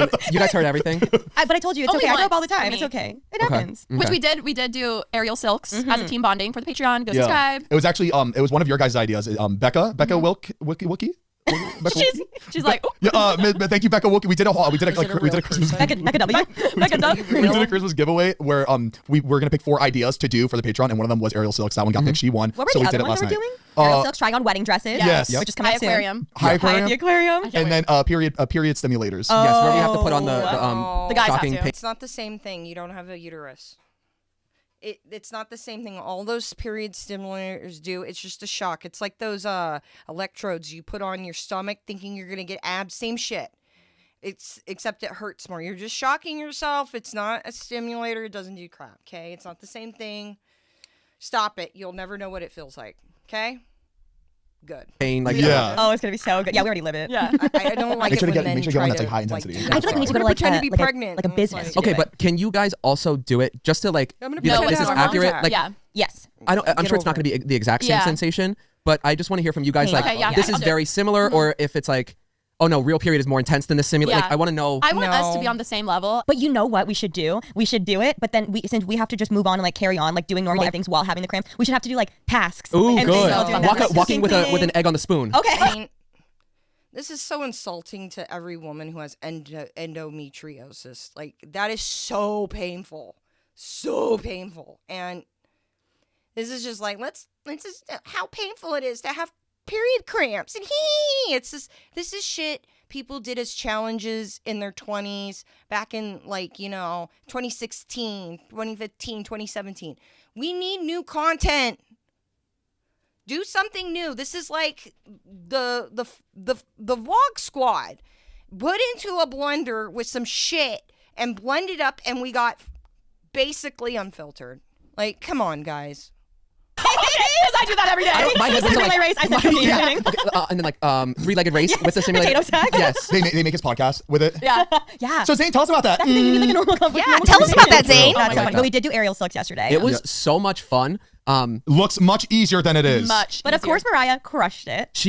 We knew that. She looked so good up there. No, it was amazing. Did you hear me? I was like, one time I yelled, Heath, and then I think Zane was like, get up so we can film you. I was like, no, look at your girl. I was like, she looks so good. She was super hyped on it. She was really excited. I unfortunately did not have the same experience as her and you guys. I went up on the silks and we did this. I know someone who both actually feet up does in the that air, for a living. and I know someone who actually does the aerial silks for a living. I was like, oh yeah, what's her name does that? Like a split and like spread out, and you're supposed to look sexy and spin. So Zane did like a little twirl for me. Like, he pushed my foot to get me to spin. And it's so funny because you felt so bad, and I was like, it wasn't you. But I wish you saw from my angle, because you were going 2 miles an hour. No. You were going, like, in my eyes, you're going so slow. So I didn't stop. My head, I was literally in a spaceship. Blasting out of it. So we did like the slow spin in like the split, and then I was like, okay, I'm good. I've had enough of it. And then I went to close my feet and pull in together, like to stop. You know what would have been really cool to see them do, and actually they should think about doing as a team bonding, is maybe like Habitat for Humanity or something, and they can go build a house. Like, you guys need to start doing something else besides just going on vacations and being like, we're going to do all the fun things that our viewers can't afford to do. That's not how it works. Apparently, physics are different. It put me into a death spin. Yeah. And I was tight like this and just zipping. Like that lady in that the helicopter. Here's the other thing about the period stimulator. They didn't want to go to that haunted house where they were going to get tased, but they're basically going to put tasers on their stomachs and tase themselves. I want you to think about that. Like, they didn't want to go to the haunted house where somebody else was going to tase them, but they're going to put on period stimulators, which are basically just shocks. Make it make sense, bro. Zane, that's exactly what it was. And I was spinning so fast and I had my eyes open. I'm like, I'm going to get sick. I need to close my eyes. So I didn't see the spinning. So I pulled it in tight and I was just closing my eyes. And I think that made it worse. Yeah. So I was like, spins. I need to get down. So like it finally stopped. Zane like got my legs out of it. I fell to the ground and I was sitting there and he's like, you good? I'm like, I don't feel good at all. Like I felt so dizzy, and then all of a sudden I like got really nauseous, and then I ran to the bathroom because I like felt like I was gonna throw up, and I was like, pull yourself together. Pull yourself together. And it was just not getting better. And then all of a sudden, I was just sitting there by the toilet. I was like, yep, it's going to happen. And I just started puking everything out. And it's so funny because like the ladies working there. Side thing, when I used to go to pain management, and I used to have all kinds of crazy nausea problems and stuff, an anesthesiologist that I saw once at my pain clinic told me, and it works, is if you put a little bit of rubbing alcohol, like on like a paper towel, or you have those little alcohol swabs, smelling that will help with nausea. I know you're huffing out, but I mean, this was what an anesthesiologist told me, and he goes, I don't know, we don't know how it works, but there's something about it makes you, it will make you. So that's something I've used because I've had tons of problem with nausea. I used to get pancreatitis pretty bad, and yeah, so that's a tip. That was one tip that I remember with nausea, you know. It helps. It helps. I guess they didn't think that I was like being serious, that I like needed to go to the bathroom. I was like, I don't feel too good. She's like, oh, if you want to go outside for like fresh air. I was like, no, I'm gonna I think I might puke. She was like, oh, okay, yeah.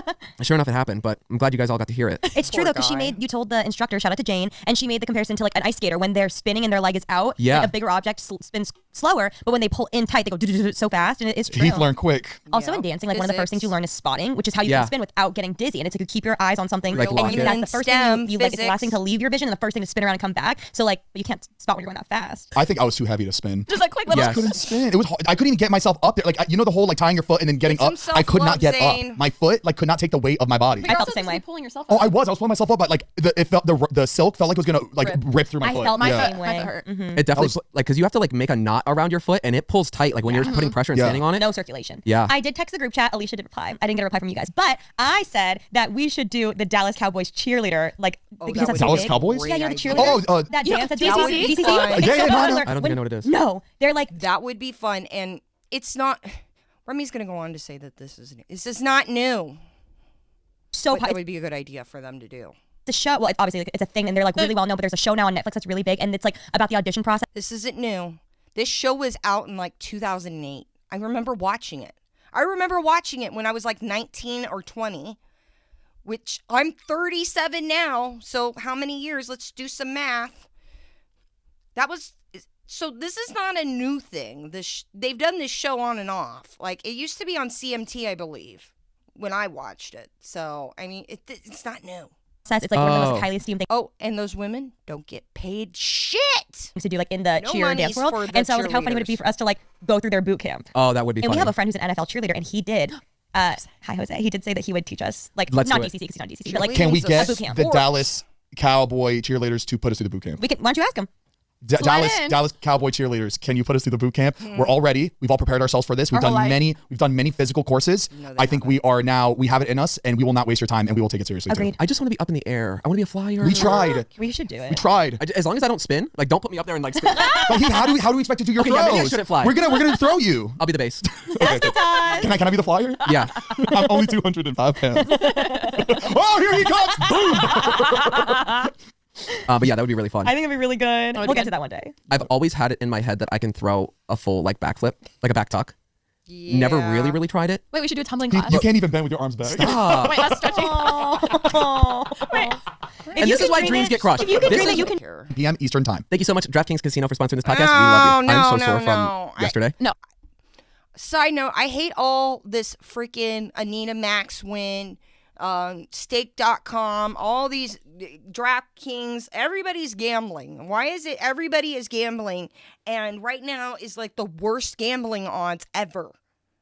Like, it's not like 15 years ago or 10 years ago when I used to go to Vegas and I could put like $20 in and walk away with 100 on a penny slot. It's not like that anymore. I feel like they're really pushing this gambling thing, and it's not good. It's a way for young people to lose their fucking money. I'm less sore than I thought I'd be, but I am sore. I was more sore from that dance video. Pilates. Pilates. Way worse for me. Oh, dance too. I was sore. The dance one is, we were going for it for like 3 hours. Yeah. So that's My the neck reason hurt. why too. But it was very fun. Thank you for the suggestion, Becca. And if you guys want to check those out again, they're on our Patreon, patreon.com/basically unfiltered. It's a great time. And now that TikTok is unbanned, we'll post the clips there too. Yeah. That lasted literally 6 hours. The band? Yes. I text so many people being like, if this is less than like it needs to at least be a week. Like, why is it like the next day? That's so crazy. They want to make everybody look stupid. They knew everybody was posting their last goodbyes. I think they all saw those posts. They're fucking laughing back there. They know that they're going to bring it back the next day. People were posting their secrets. Oh, I saw some crazy ones. I get, do your thing, let out your secret, blah, blah, blah, show what's behind the curtain. But these people were acting like the internet was not going to exist anymore. That's so confusing. They were treating it like, they're just going over to Instagram. What It's a movie. They're just going to take what you said and they're going to spread it on YouTube, Instagram, Twitter. There was one, the ice girl? That's what happens She like makes all the like different shapes. That was one of the ones I saw. What'd you No. say? Oh, fake. What does that even mean? No, she doesn't actually use them. She doesn't use them. She'll make them and organize them in like her fridge. Like that Ice Cube girl on TikTok. Sorry guys, not real. She doesn't use the ice, which, I mean, whatever, man. Like, the whole secret thing was stupid, and TikTok, like, we're gonna talk about why TikTok. Let's listen to what they think here in a sec. The pretty ice that has like a flower in it or whatever. Exactly. I think I saw in the comments that like her friends like use like her friends will come over use them. Honestly, but, like, she probably just melts it into water and then refreezes the Which I mean, like, okay, that's not that bad, honestly. It's not, but when your whole brand is like the thing. Yeah. A lot of like influencer people who have like training programs and stuff would be like, oh yeah, I actually did get a BBL. Is it kind of like, the things you guys do? Just saying. Like, you guys would know, right? Or like things that's like, no way. If I was next to a person like that and I'm doing all these squats with the fucking weight, I would throw that weight at them. I'd be so pissed. That's insane. I saw one that was like, you can tell when someone's gotten a BBL, and honestly, that's like one of the most dangerous plastic surgeries to get. Did you guys know that? It's like one of the most dangerous. It's really dangerous. Like, it very high rate of infection, and the implants end up moving around anyways. Even like the fat too. So like it. Plus, you can tell when somebody's gotten it. Like, when you see somebody who has gotten a BBL in real life, it does not look right. You'll like, it's weird. Like, I don't know who it was, but it was like, plot twist, I'm not just a stay-at-home mom, I actually have a corporate job or something, but her whole thing looked like she was a stay-at-home mom. Like, her whole brand was that. It would be like Nara Smith being like, it's all fake. You know what I mean? Like, which like maybe she's a bad example. There was one that people were talking about how it was like a mother and son, and people thought they were like the mother and son, but like they weren't actually mother and son. But like on the TikToks, they were like insinuating that they were mother and son. I think there was another one where it was a girl, and it was like it wasn't her sister, it was her mom. Interesting. That like you just like people. I think once people say shit in the comments, you just want to go like you want to keep going with that lie because you know it's like bringing in so much attention, and then you just go so far with this lie. Sometimes it's real though. But also, I'm curious how many I thought were real, but they were being sarcastic. Do you know what I mean? Like, I know that. Yeah, there was like a lot of sarcastic ones too, which was really That's good. funny that you brought up the whole like sister thing. I just found out that do you know who Jack Nicholson is? Yeah, the actor that was in like The Shining and everything. I just found out. So apparently, at 36 years old, he found out that his sister is actually his mom. No. We're gonna be talking about Jack Nicholson too in the Lana Del Rey series. Yeah. Jack Nicholson is a problem. There's a lot of issues with him and a lot of people he's connected to, and I've seen some things recently, and we're gonna be talking about that. But Jack Nicholson, usually people who grow up in situations like that, end up messed up later on. And well, from my research, it makes sense now, right? No. Oh. June Nicholson, who acted as Jack Nicholson's sister, was actually his mother. June's parents raised Nicholson as their own child because she was unmarried and only 7. That happened a lot back then too. Like that was very, very common. It was very common, like, back in the 60s and 50s, even the 70s, for if somebody was unwed in a family, especially like, okay, this happened in my mother's, like my grandmother's family, where somebody had a baby and was too young, so one of her sisters took the baby and raised the baby. And this is something that was very common because it was very, like to have a baby that young and out of wedlock, it was seen as an embarrassment for the family when it shouldn't have been. And you also got to remember, a lot of times sometimes and a lot of times it was also being hidden because these girls were taken advantage of by someone else who was older. And yeah, so we're going to get into Jack Nicholson. 17 when he was born. So it was his grandparents that acted as mom and dad. She couldn't, like, didn't want the responsibility or whatever of being the mother at such a young age. Yeah. So She parents was probably were just told. like, okay, we'll just. She was told. It wasn't responsible. She was told that he's going to be your brother and we're going to raise him as ours. That was different back then, and it didn't make it right, but these were the kind of wrong things that happened back then. Just say that. We had a big age gap between you two. Right. Whoopsie baby. I mean, I understand, but I can't speak for Jack, where like I could see him, it's nice that he gets to have his birth mom in his life to some degree, but also I could see him feeling betrayed for sure. Yeah. Imagine like 36. Yeah. Imagine though, like you're the sister or mom, and you're growing up like watching what. To find out something like that at 36 is going to have an impact on you. It makes sense with some of the things I'm seeing about him. He thinks would be like he's the brother, but really that's your son the whole time that you like. Oh, Rem, do you know the guy who like shops for Squishmallows and like finds them in stores? Carter? I saw one. I don't know if it was him, but it was yes. Yeah. I think it was him. What about him? He made one and basically was like, I actually didn't find them. I ordered them online and pretended to find them in stores. No. Yeah. See, that's fine though. I'm like, That's that's like not, fun. that's not that bad. They're hard to find. I understand. I get it. And the selection is not always great. I get it. There was one that I sent it to Heath. This guy was like, well, this app is going down, so I'm gonna just let you on some secrets. It had like no views, no likes. It just popped up on my For You page, and I'm listening, and he is talking about how I don't even think I want to say it because it was because he worked on like movies, and there's like a new movie coming out with like the NDAs. Yeah, the he said NDAs. he has NDA, but who cares? Whatever. Okay. You want to know one? Yeah. I'll say it right now. He said, well, I'm sorry, I Allegedly. feel so bad. No, Like, keep imagine going. he He deleted this thinks so no one's seen he's it still but me. out But there. now Zane actually thinks he has this like top secret, like the secret, that nobody knows. Oh my god, and oh my god, he's gonna be giving out all the secrets, all the Area 51 secrets. Spill it, Zane. I'm just Yeah. But that's what happens. That's your digital footprint. Yes. It's your digital footprint. 2026. You're gonna freak out. The Wizard of Oz. I've been wondering when they're going to do it. That's gonna. Wow. That is a big deal for MGM, and that'll be interesting because they have to do it perfect. I don't even know if they'll do it. I don't know if they'll do that. I don't know if that's real, man. He was saying he was in a meeting where he said, by the way, Wizard of Oz 2026. He could be lying, though. I looked it up. It's nowhere. He also said he was on set and like working on Top Gun 3. I don't want to say that one, but yeah, Top Gun 3. It's called a dogfight. Top Gun 3. So like I we'll looked see it like up. in a few years if it actually comes out. Like We're- whatever. They've been saying that for years about Top Gun. Like, let's be real. Top Gun 3 has been I don't know, man. That might be a pipe dream. If we release this, we're gonna get a.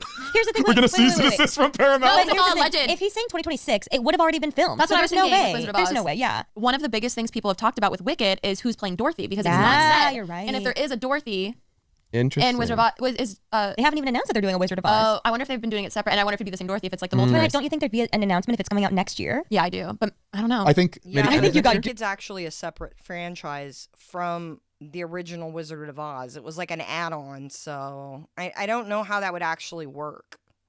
I don't know. He was so convincing. He was so convincing. I mean, It was like. I mean, he's a good. He also didn't have like a lot of followers. He wasn't an influencer, so like, it just seemed real. Yeah. And and apparently when an app is going down, everyone just feels like they need to just spill everything. So And, that to me, it just and then felt- it's like, now what? Like, Well, that's so. I'm just confused how people didn't realize that it was coming back so fast. I know you genuinely didn't. thought it like they were going to remove it at least for like 2 weeks to a month. I I thought really at thought it was least a going week, to. I thought it was going to be a big gap where because in my head I was like, okay, there's no way it's going to be fixed before inauguration day. There's no way because they're. I thought at least, his first day back. Yeah, just Like, I thought at most it would be 24 hours. yeah, where like it wasn't even 24 damn hours. I know. it just makes you feel dumb or it makes you feel like you're part of this like everyone's just I felt kept saying duped. Yeah. pawns. We're all just Yeah, pawns. it was all. So here's where we're going to talk about this. So, the reason why they wanted to ban TikTok, and originally it was Trump. It was Trump that wanted to ban TikTok because they were making fun of him on TikTok, and I think he got banned off of TikTok as well. So one of the reasons why our government is concerned about TikTok is because China, when you are a Chinese company, because China is a communist country, that means all of your information, everything you create with your company, everything you have to hand over to the government. So the government of China basically has its hand in every major Chinese company. So that means TikTok. Now, one of the ways TikTok tries to say we're not a Chinese company is by basing themselves out of Singapore. And a lot of Chinese companies try to get around the whole us seeing them as a Chinese company that will share our information by placing themselves in Singapore. And it really doesn't do anything. They still share information. So one of the things they were using with TikTok is what they call sharp power. And sharp power is a type of psychological, I read this paper about it. Where's my little site cursor here? But sharp power is basically when they're doing different things with TikTok. So they're collecting our info. They're also having the short videos is also ruining our attention span for things as well. It's also, there's a lot of like misinformation that will easily get disseminated onto YouTube as well, or not YouTube, TikTok. So there's that. But basically, they're taking our information from the app and they're using it to wage psychological warfare on America is what our government is afraid of, because they're now using that information to then go into places like YouTube, X, other social media sites and disseminate conspiracy theories, fake news and things like that to make us confused. China also likes to disseminate a lot of positive information about their country. So there's going to be a lot of times you're going to see things like, wow, this is how they do it in China. That's crazy. Wow, why don't we do that here? It's not usually real. It's fake. It's propaganda. A lot of the information that comes out of China is very controlled. So you're not going to see a lot of bad things come out of there. You're going to see a lot of good things because it's controlled. Yeah. So I saw this girl, she made a TikTok. She made a video on Red Note when everyone was going there for a second. And it was something about, the alternative to TikTok is Red Note. It's another Chinese-owned app. It is what it is. Basically, let me find it. It literally was her talking about Shein, and all of the comments on the Red Note video was like, what's Shein? We don't know what that is. Like they've never heard of Shein before. Like these are all different accounts. Like I promise. Because it's basically a westernized company. Shein's also one of those other ones. It's out of China. One of the things that Shein has been caught doing is over in China, there is a population of Uyghur Muslims. Usually it's in the northern part of China. And slowly, because China doesn't really like religion, they want everybody to be on the same page about their government. It's communist, okay? They just got done celebrating 50 years of communism. Like, you go watch them doing fireworks about communism and stuff. It's kind of weird as a U.S. American, because everything you hear, it's like communism, bad. And then you see like fireworks and them celebrating it in China. It's weird, but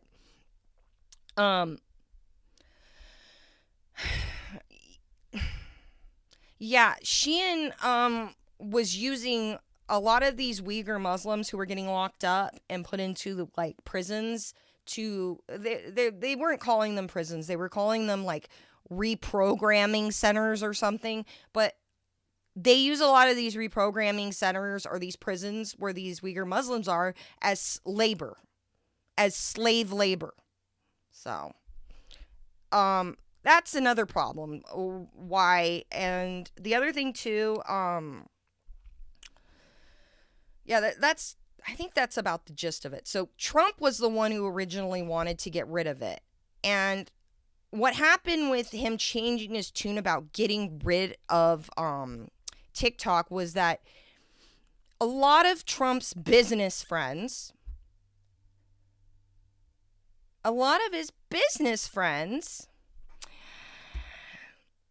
they use TikTok to make monies.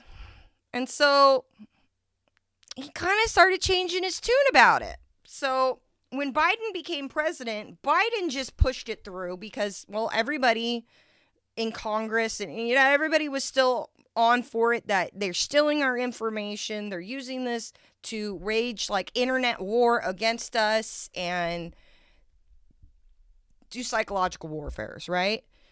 And so Biden just kept pushing it, just kept on chugging along. So Trump gets in there, and Trump, part of his thing to get people on board with him was to say, I don't think TikTok's bad. I don't know what they're talking about.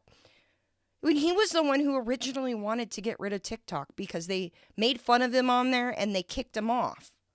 And then when all of his donors who make monies off of TikTok were like, what are you doing, man? You're going to cost us our bottom line. We're not going to be able to give you any more donation money. He was like, oh, TikTok's back, and pretending like nothing changed. So that's what's going on there. Promise you. And it was her video. It was really weird. She was like, are we getting duped in the States? Interesting. About Yes. Shein. And then obviously Maybe it's called something different. Maybe, but people were like, if you can Google it here and it says like that it's a business, but it doesn't like. They were saying, I saw on that they were saying we have a company like that. It's called something else. It was definitely not Shein, but they have another thing where it's like a big company. Like Because of consumerism, they can get us to, we see all these low prices and we're like, hot damn, and we just don't think about it and buy it as like Western, in the United States, Western world, like Foodie says, like, we'll just buy it. Like, if it's like $5, we'll just buy it, even though it's a piece of, it is a POS. Like, it was thrown together. Like that, but they've never heard of Shein before. Shein is a Chinese fast fashion retailer that sources its products from China but does not sell them in the country. Oh. Their headquarters are in Singapore, but the company maintains warehouses and supply chains in China. Because they're probably not allowed to sell those products in China. China's got a lot of different rules, so like they're going to talk about it here, but how TikTok's different over It could just in be like China. popularity. Like, some things here are popular. Like, even when we went to Korea, like, there's so much there we didn't know about because it's just popular in Korea. Or maybe they tried selling it there for a short amount of time. They're just like, no, this is shit. Like, this is not up to our standards. Give it to the U.S. They'll take it. I would like think to it's see good. if they know what Temu is. Temu. I always thought it was Temu, but then I saw the Super Bowl commercial. Oh, wait, you're so right. they called it Temu in the commercial. Oh. You remember this, Alisha? You remember the Temu? You remember Temu, right? Remember when you took that sponsorship? The problem with Temu. Let's listen to them talk about it a little bit. Actually, the accent thing, because I think I've heard it both ways. Is that like a recently new app, or that's always been a thing for years, but it just became popular here? I've only heard about it for like the past year. Yeah, me too. But like that gets a lot of like bad rap, like shopping on there, like that it's cheap or whatever and things like that. It's the same thing that you're buying on Amazon. Yeah. A lot of them are. All these Amazon. Okay. Yes, but a lot of these companies that were supplying or selling through Amazon, when Temu came around, Temu said, you're going to have to lower your prices to this or you can't sell through us. So they did.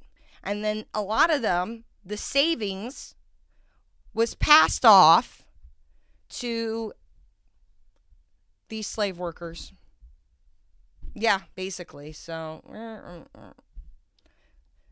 yeah, it is different. And the other thing too, Temu's stealing your information, guys. Where is my video? It's stealing your information. And that's why they keep prices so freaking low on Temu, is because they want you to buy. So we're going to watch. Feels like a dream, feels like... Quiet. We're going to watch this video here. All my windows. We're going to watch this here. Magic. Temu spent millions to advertise at the Super Bowl this year. Shop like a billionaire. The e-commerce app pulls out all the stops to entice new customers. Yep. It was the most downloaded app in the U.S. last year. You don't get that dress either. This criminologist and cybersecurity expert has analyzed the Temu criminologist. Listen. App and has major concerns about user privacy because of its parent company, PDD Holdings, a Chinese online retailer. After all, this app has seen explosive popularity since it came to the U.S. in 2022. These companies are compelled by the CCP or the Chinese government to give over information. Yep. It should raise some alarms to users. A Temu spokesperson tells Global News it has never provided user data to the Chinese government, nor would it do so if asked. Temu faces 2 U.S. class action lawsuits and one proposed in Quebec, alleging it collects more data from its users than is necessary. The Quebec suit alleges location data about where you've been physically, as well as what you've browsed online. Plus, all your contact information and other things on your mobile device may be compromised if you've downloaded Temu, even if you've never purchased anything.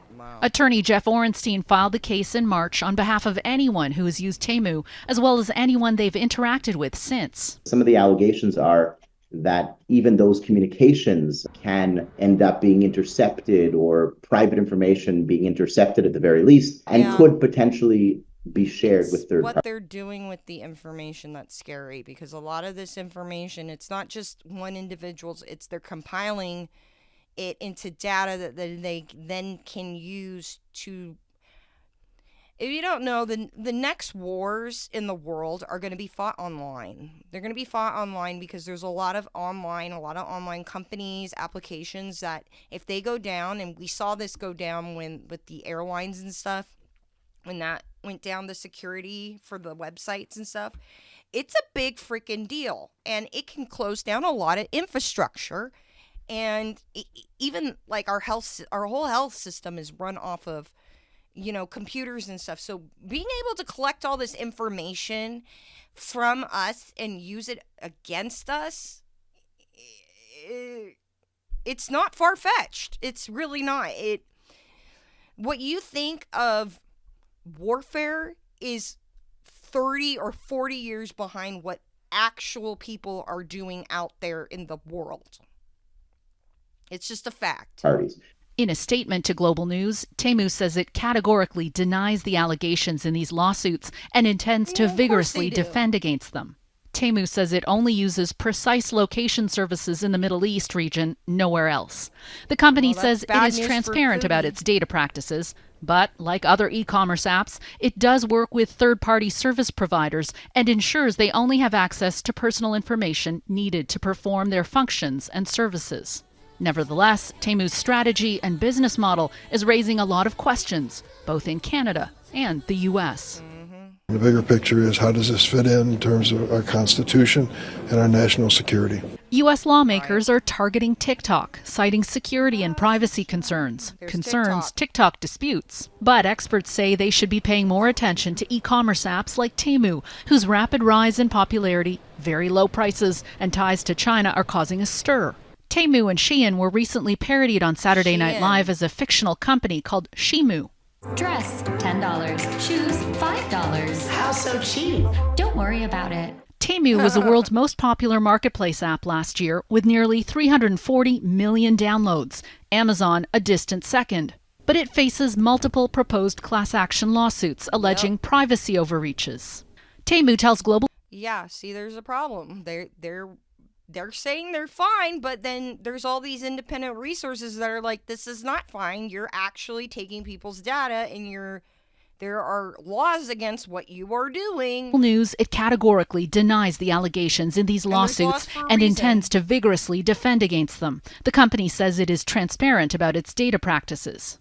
But like other e-commerce apps, it does work with third-party service providers and ensures they only have access to personal information needed to perform their functions and services. Canada has the PIPEDA Act, governing how the private sector collects personal information. But Ontario's former privacy commissioner warns things may be slipping through this decades-old law. Yeah. It's 20 years old. Yeah, see, it just goes on and on about how bad this is, Temu and... like how they get you in there, and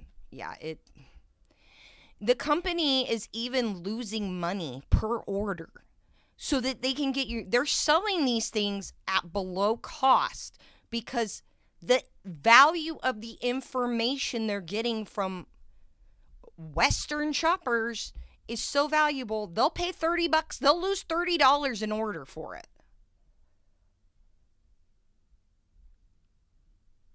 So, I mean, guys, there's papers about these companies. It's Amazon distributors are just buying from like Alibaba and just drop shipping it and putting a new name on it. So you think it's the same product, but people here are just jacking up the price, but they're buying it from them and just labeling it as their own. Some of it's the same, but remember, Temu is strong-arming these companies into making it as cheap as possible.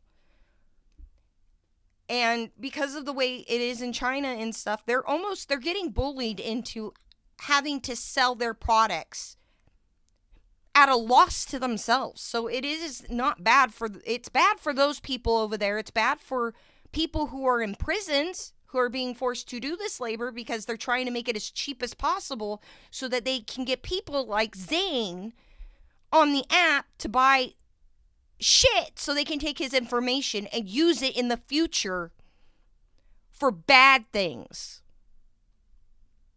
There's also some like good quality shit on there too. Like my dad bought these like shoes from there, and I'm looking at shit like, those are really nice shoes. Blah, blah, where'd you get these? Like, probably were. And it was like $6, and I'm like feeling it, and it's like it was good. Yeah, and they probably lost like $20 on that order, but also felt like they got like $100 out of your dad because of the value of the information they got from him. His address, all his cookies of all the websites he goes to. They have his shoe size. They're tracking all the other websites he goes to now. They got his credit card information. That's another video that I saw pop up where someone said that it was stealing. I guess we can officially mark. I think this might be it. Where they said it was stealing their credit card information? During the Super Bowl last year, a new low-cost shopping app was introduced. A few months later, and everyone was talking about it. Influencers, celebrities, your friend group, and even... They were paying influencers like Alisha thousands of dollars to do these sponsorships and free products. So, like, that's great and all, man, but you're also exposing all of your followers to having their information stolen, to have their credit card information stolen. Your creepy uncle, who wouldn't love shopping like a billionaire, getting high-quality products at a low price. That's not actually how billionaires shop. Well, it turns out that all of it was a lie. Temu grew by over 2,500% in 2023 by pumping up their marketing to get you in. Behind all of that, this app is losing money to steal your information and sell it for a profit. But Ben, why would anyone use it if that was the case? They hide... The other thing, too, is a lot of credit card information and all that gets sold off on the deep web as well. So, look, we got Mia Maples right here. I guess we can officially mark the calendar and include me on the... And she's saying how they stole from her. This is a bigger influencer. Look, she's got 4.58 million subscribers, you guys. And she's telling her audience that Temu stole from her. She's not just sitting there going, I don't know what the problem is, man. I don't get it. Very, very long list of people that Temu has stolen from. I've known about this particular photo being stolen by Temu for a decent while. Wow. I wasn't exactly sure if I was going to address it or... That's totally different than what I thought. Wow, they stole her photo. So copyright infringement. Copyright infringement. Alisha and Remi have done so many photos and things. I wouldn't be surprised if they're up on there somewhere. It was a good product. That's what, like, people are just buying them here from that or Alibaba and then just like charging $50 instead. Yeah. And then they're just pocketing the money. And it's the same thing. I followed this one guy on TikTok who wanted to furnish his whole backyard with like restoration hardware. And when he added up the price of how much it would have been to furnish what he wanted, I think it was like 50, 60, 70 grand, like a ton of money. And then he found the manufacturer through like back. I don't think it was one of those sites, but it was like... That's how some of these companies work. It's like you go to the company and you ask them like, here's my prototype, can you build this? And then sometimes there's companies where they already build like a table and you can just change a few things on it. Kind of like with ColourPop. How a lot of like Kylie Jenner will have ColourPop make her eyeshadows and she just tweaks a little bit and that's it, and there you go. You got Kai shadows or whatever the fuck. Yeah. But wow, guys. somewhere through something similar, and he got it made through the same manufacturer for like 12 grand. and all got the exact same It's pieces. all just the brand. They just had to change a little bit because like they make it for restoration hardware in a specific design. So instead of having like 2 slates, it had 1 slate. Like there was like a tiny little minimal difference, so that it was just different enough. It's crazy though because obviously like shopping on some of those sites that where you're not sure if it's ethically done, but you would trust if a brand looks more like you wouldn't even think twice, right? Just because it's a quote brand versus even though maybe some of them got them from the same manufacturer. That's crazy. It's just oh my god. And for them to be able to just like imagine having a brand, all of a sudden you're like, let's make this brand look expensive, and so let's just jack the prices up. Another thing too, people like will buy the products from these other countries for very cheap, and then just assemble it in the U.S. Yeah, that's how this works. This isn't a surprise. This isn't new. This is like we're in the 90s and Heath is acting like he just found out that, you know, a lot of products are all made in the same factory.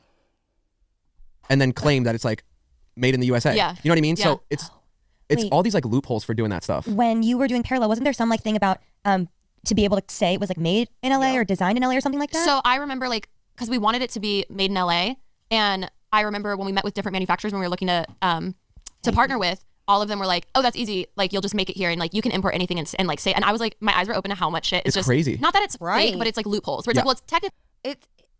You got the materials from somewhere else and assembled it here. That's not a loophole. That's how that works. Made in the USA because we put a tag on it here. So you can say it's made in the USA even though it's not fully made, which ours were. But yeah, I like that. I feel like that's why I got out of the clothing industry or fashion industry because I was just like, oh my god, there's so much. Like, that sounds really stressful. Because so you much sucked at it.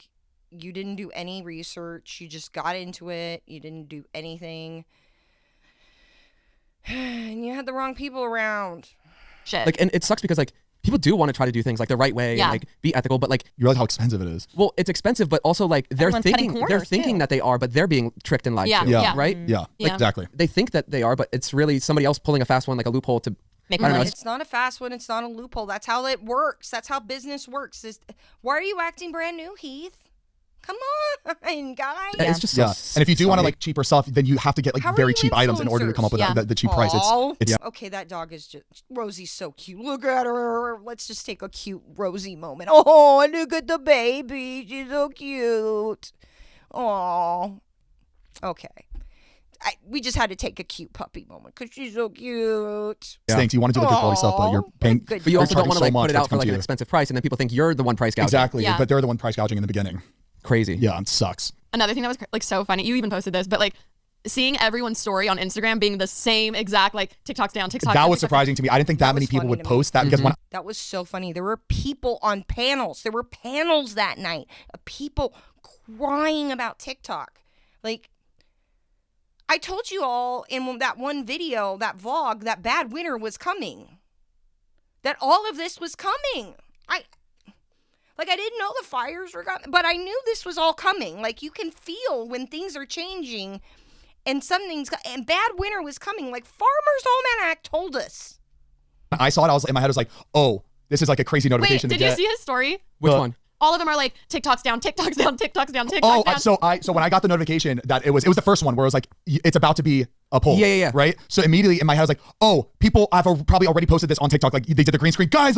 So I'm like, oh, I want to see if this is like how many people are talking about it. So I go and I press TikTok in the search bar, and the first video I see is of like this lady going, hey guys, thank you so much for giving so much support to TikTok. We are here to stay for the long run, blah blah blah. And I was like, there's no way this is now. And then I look, it was like 2020. It was like a TikTok official one. Like, it was the girl being like, don't. It was very like dated when you watched it, but it looked legit. Because the algorithm pulled it up. It's weird how the algorithms, especially on YouTube, it's like it knows like you're looking for stuff. Like when I do the research, and then it'll pull like an old video up from 15 years ago that has like 30 views on it, and I'm like, what in the holy hell did I just find? Hit me immediately. I was like, ooh, I'm gonna just take this and put the icon over her speech, like when she's like almost done like speaking. And I was gonna post it as a TikTok because everybody was posting their shit. I was like, I'm gonna just hop on and just post something like a comedic one or whatever. And I'm trying to post it, and it loads, and then it just goes to drafts. I'm like, what? I try to upload it again. What the hell's going on? It just kept going to drafts. And I'm on the phone with Alisha. I'm like, Alisha, my shit's not posting. I think that they're He like called up Alisha because he was he was freaking out hardcore because that's all they've been doing is like TikTok, which it's like, why aren't you on YouTube? Why aren't you posting to your YouTube? It's not that hard. If Foodie Beauty can get on her live and post, you can do it too, Zane. Good God. But yeah, people need to learn to like do more than just TikTok, because also too, the other thing a lot of people don't realize is that there's a lot of literature out there too about how TikTok has faked a lot of the numbers to make it look like you get tons of views more than you actually do. Most people don't actually get the views they're told they get on TikTok. It's a lie. You've been lied to. Like, TikTok pumps up the numbers so that you come back and keep feeding information to their machine for... And they're sitting around going, how is this? How is this happening? Why is TikTok being taken down? I don't get it. What's wrong with Temu? Granny, it's now. Get it. What's happening? They're putting it down. Being silent. 5:30. It's not even time yet. And You're on airplane mode. I log out and I go back to the app, and then the final one pops up. I'm like, motherfuckers, like, we couldn't even get the last shit out, because I thought it wasn't until the next day we're getting banned. It did come a day early, right? It was supposed to be like Sunday, like Sunday night it was supposed to be banned. Yeah, that was actually kind of funny. My mom comes out, she's all, TikTok's banned, and then Patrick's going, yeah, well, I never had the app, so I don't have a problem. And I just thought that was so funny. They did it early, and everybody's like paneling up on YouTube, crying, and oh my God, and they gotta bring us back, and why is it gone? And there were 3 or 4 hour hearings about this 3 years ago. Like 4 years ago. I was watching these long ass hearings where they're asking all these questions about TikTok and getting nowhere with the CEO. Like, it's being banned. This is what happens nobody while has, you're on They TikTok. kept on saying different things. There was just no Data evidence. breach, there was just no evidence of it. But like, that's what I'm saying. Like, because if that's... I just had an epiphany right now. Wow. Basically, Unfiltered is proof that TikTok is making people stupid. Wow. Like, we're sitting around on couches going, we don't know why this is being banned, when there were like 8-hour hearings with Congress and senators and committees about what TikTok was doing. There are videos. There are other influencers, your colleagues, talking about how they've had pictures stolen by them. There are people who talk about their credit card information being stolen. There is a literature paper right here, guys, about how they use sharp power to manipulate us and use it against us in like war times. They're spying on us. Remi, this also goes back to your immigration thing. A lot of those immigrants coming over the border are not from Mexico, like I said. A lot of them are also from China. And our government doesn't know why all these Chinese... Well, it is a communist country and stuff, but the other thing that's weird about China, what they were doing was they had these secret police, like in LA and in New York. They're secret Chinese police stations to spy on Chinese Americans here and stuff. Like, it's a whole mess, because China's kind of a paranoid country in a way. Like, that's the best way I can describe their government. Like, have you ever heard of something, Heath, called having tea with the government? When in China, if the government thinks you're doing some sneaky, or you're talking about things you shouldn't be talking about, like on your podcast, they will have you over for tea. And you don't always come home from having tea. Do you get it? The other weird thing the Chinese president did, I know this because the Chinese president back in, I want to say 2014, came to the Coachella Valley where I live to meet up with Obama, which I didn't know at the time was a big, huge ass deal and made our valley a target for shenanigans. And I just remember standing on the corner and, like, me and Patrick were trying to cross the street and we're like, why are all these people around? Why are they stopping us? We were just, like, out walking. And why are all these people protesting? And then we see the Chinese, like, president go through. And someone's like, that's a Chinese president. I'm like, what? Obama's meeting with the Chinese president. What? I forget what they called it. It was like the meeting of powers or something, like, I don't know. But after that trip, the Chinese president, he went back to China and declared that he was going to be Chinese president indefinitely. They used to have terms over there, but he changed it. He just went up back and he was like, I'm going to be president forever. Yeah. Scary, scary shit. So bad that they have it. Why do both presidents use it for their fucking campaigns? Well, that's crazy. No, like that was wild. That is wild. They want it to be banned, but then they're still obviously it's not that bad. They love pushing their shit on TikTok. I think that's why it switched, though. I think that's why it's here now, is because Trump was banned from it, though, for a while. He was let back on, but he was banned. He was banned. That's also bad too, because there's other ways that they can get into people's phones through the app by hacking. Did you know that? It's very scary. Sometimes a VPN won't save you. That's another thing they've been telling people, that they shouldn't actually be text messaging anymore, that you should be using WhatsApp, because now China has figured out how to get into our phones and get our text messages. So it needs to be crazy. It was used for gain, and they're like, oh wait. So if it's so dangerous, though, then that means our own apps are that dangerous on ourselves, right? Yeah, that's what it tells me. I think it just falls on censorship. It's what they can control that we can see and what they can't. And in the end of the day, also, I think there's so many different branches to this too. I think like most importantly, also, it's like all about money too. Oh yeah, they want it's all money too. Well, I don't know if it's true because I don't go on Facebook, but apparently it was about money, because Trump's friends who donate to his campaign, a lot of the businesses that donated not just to Trump but Biden, Harris, any political thing, they're business people. That's the reason why they donate money to politics and stuff, so that then they can get away with things. And we're going to talk about that as we go through our Lana situation too, because I found some people who were donating money to politicians. Like, one dude who actually, I believe, is involved in some shady ass shit and used to work with the guy who invented RICO statutes. Like,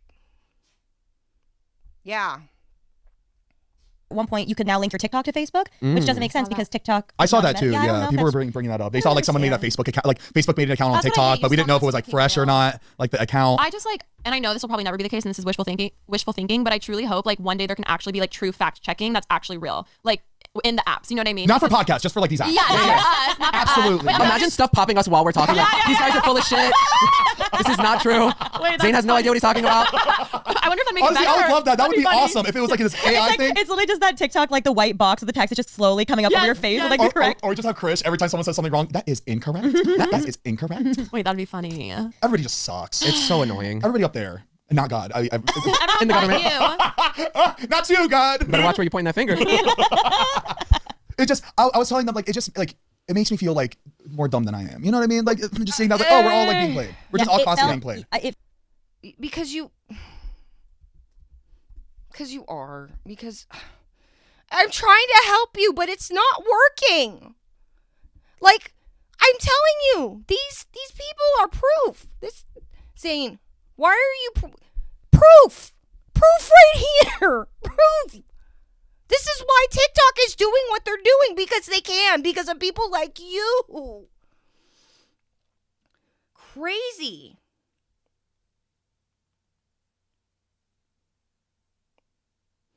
God, I don't even know, man. Better watch where you point that finger. It just, I was telling them, like, it just, like, it makes me feel like more dumb than I am. You know what I mean? Like, I'm just saying that, like, oh, we're all like being played. We're just all constantly being played. It felt like we're just like little pawns in a big game that we have no control over. Yeah. Yep. And we think we know. Like, people are making like all these videos, like this is why they're doing it, and I'm sure they're all laughing.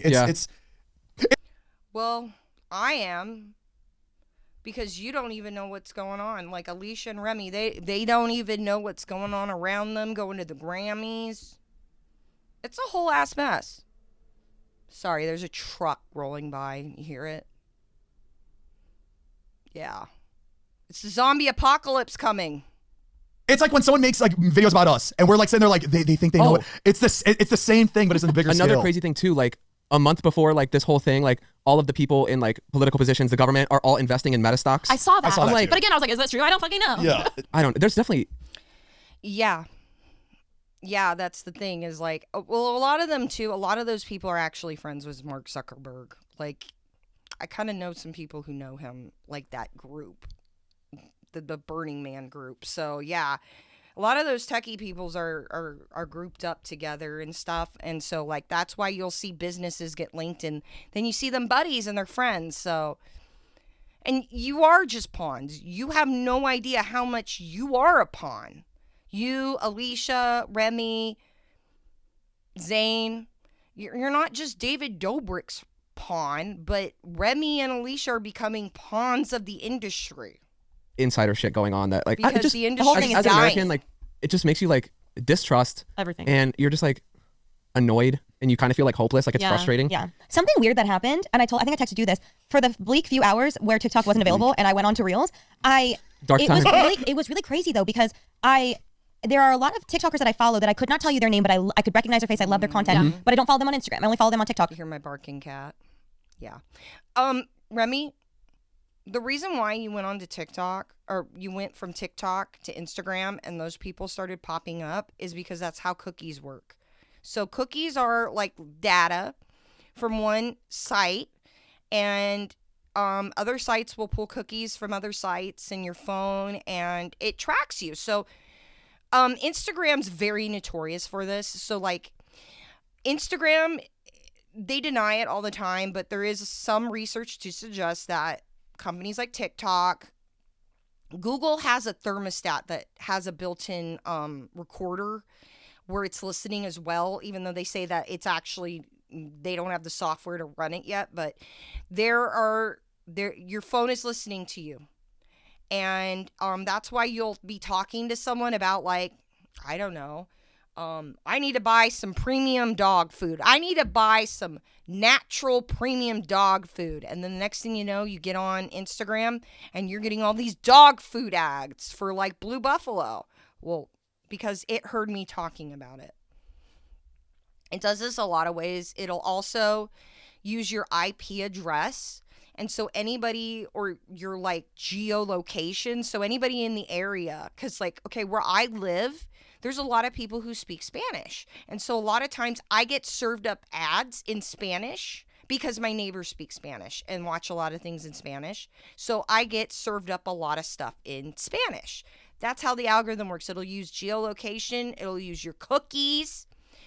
God knows how TikTok's doing it, but you know, there's even concern about some of these apps getting into your camera on your phone. And yeah, that Xbox had a whole thing about that years ago, but there's a lot of privacy issues. There's a lot of data that has actually been breached. One of the things Google did about 5 years ago was they bought out a company that was like an ad company or something, but it had a lot of information that it had collected over a decade. And so the U.S. government told Google that they could only buy this company if they did not merge the data with theirs. Because if they merged the data from this one company to theirs, it would effectively destroy anonymity on the internet.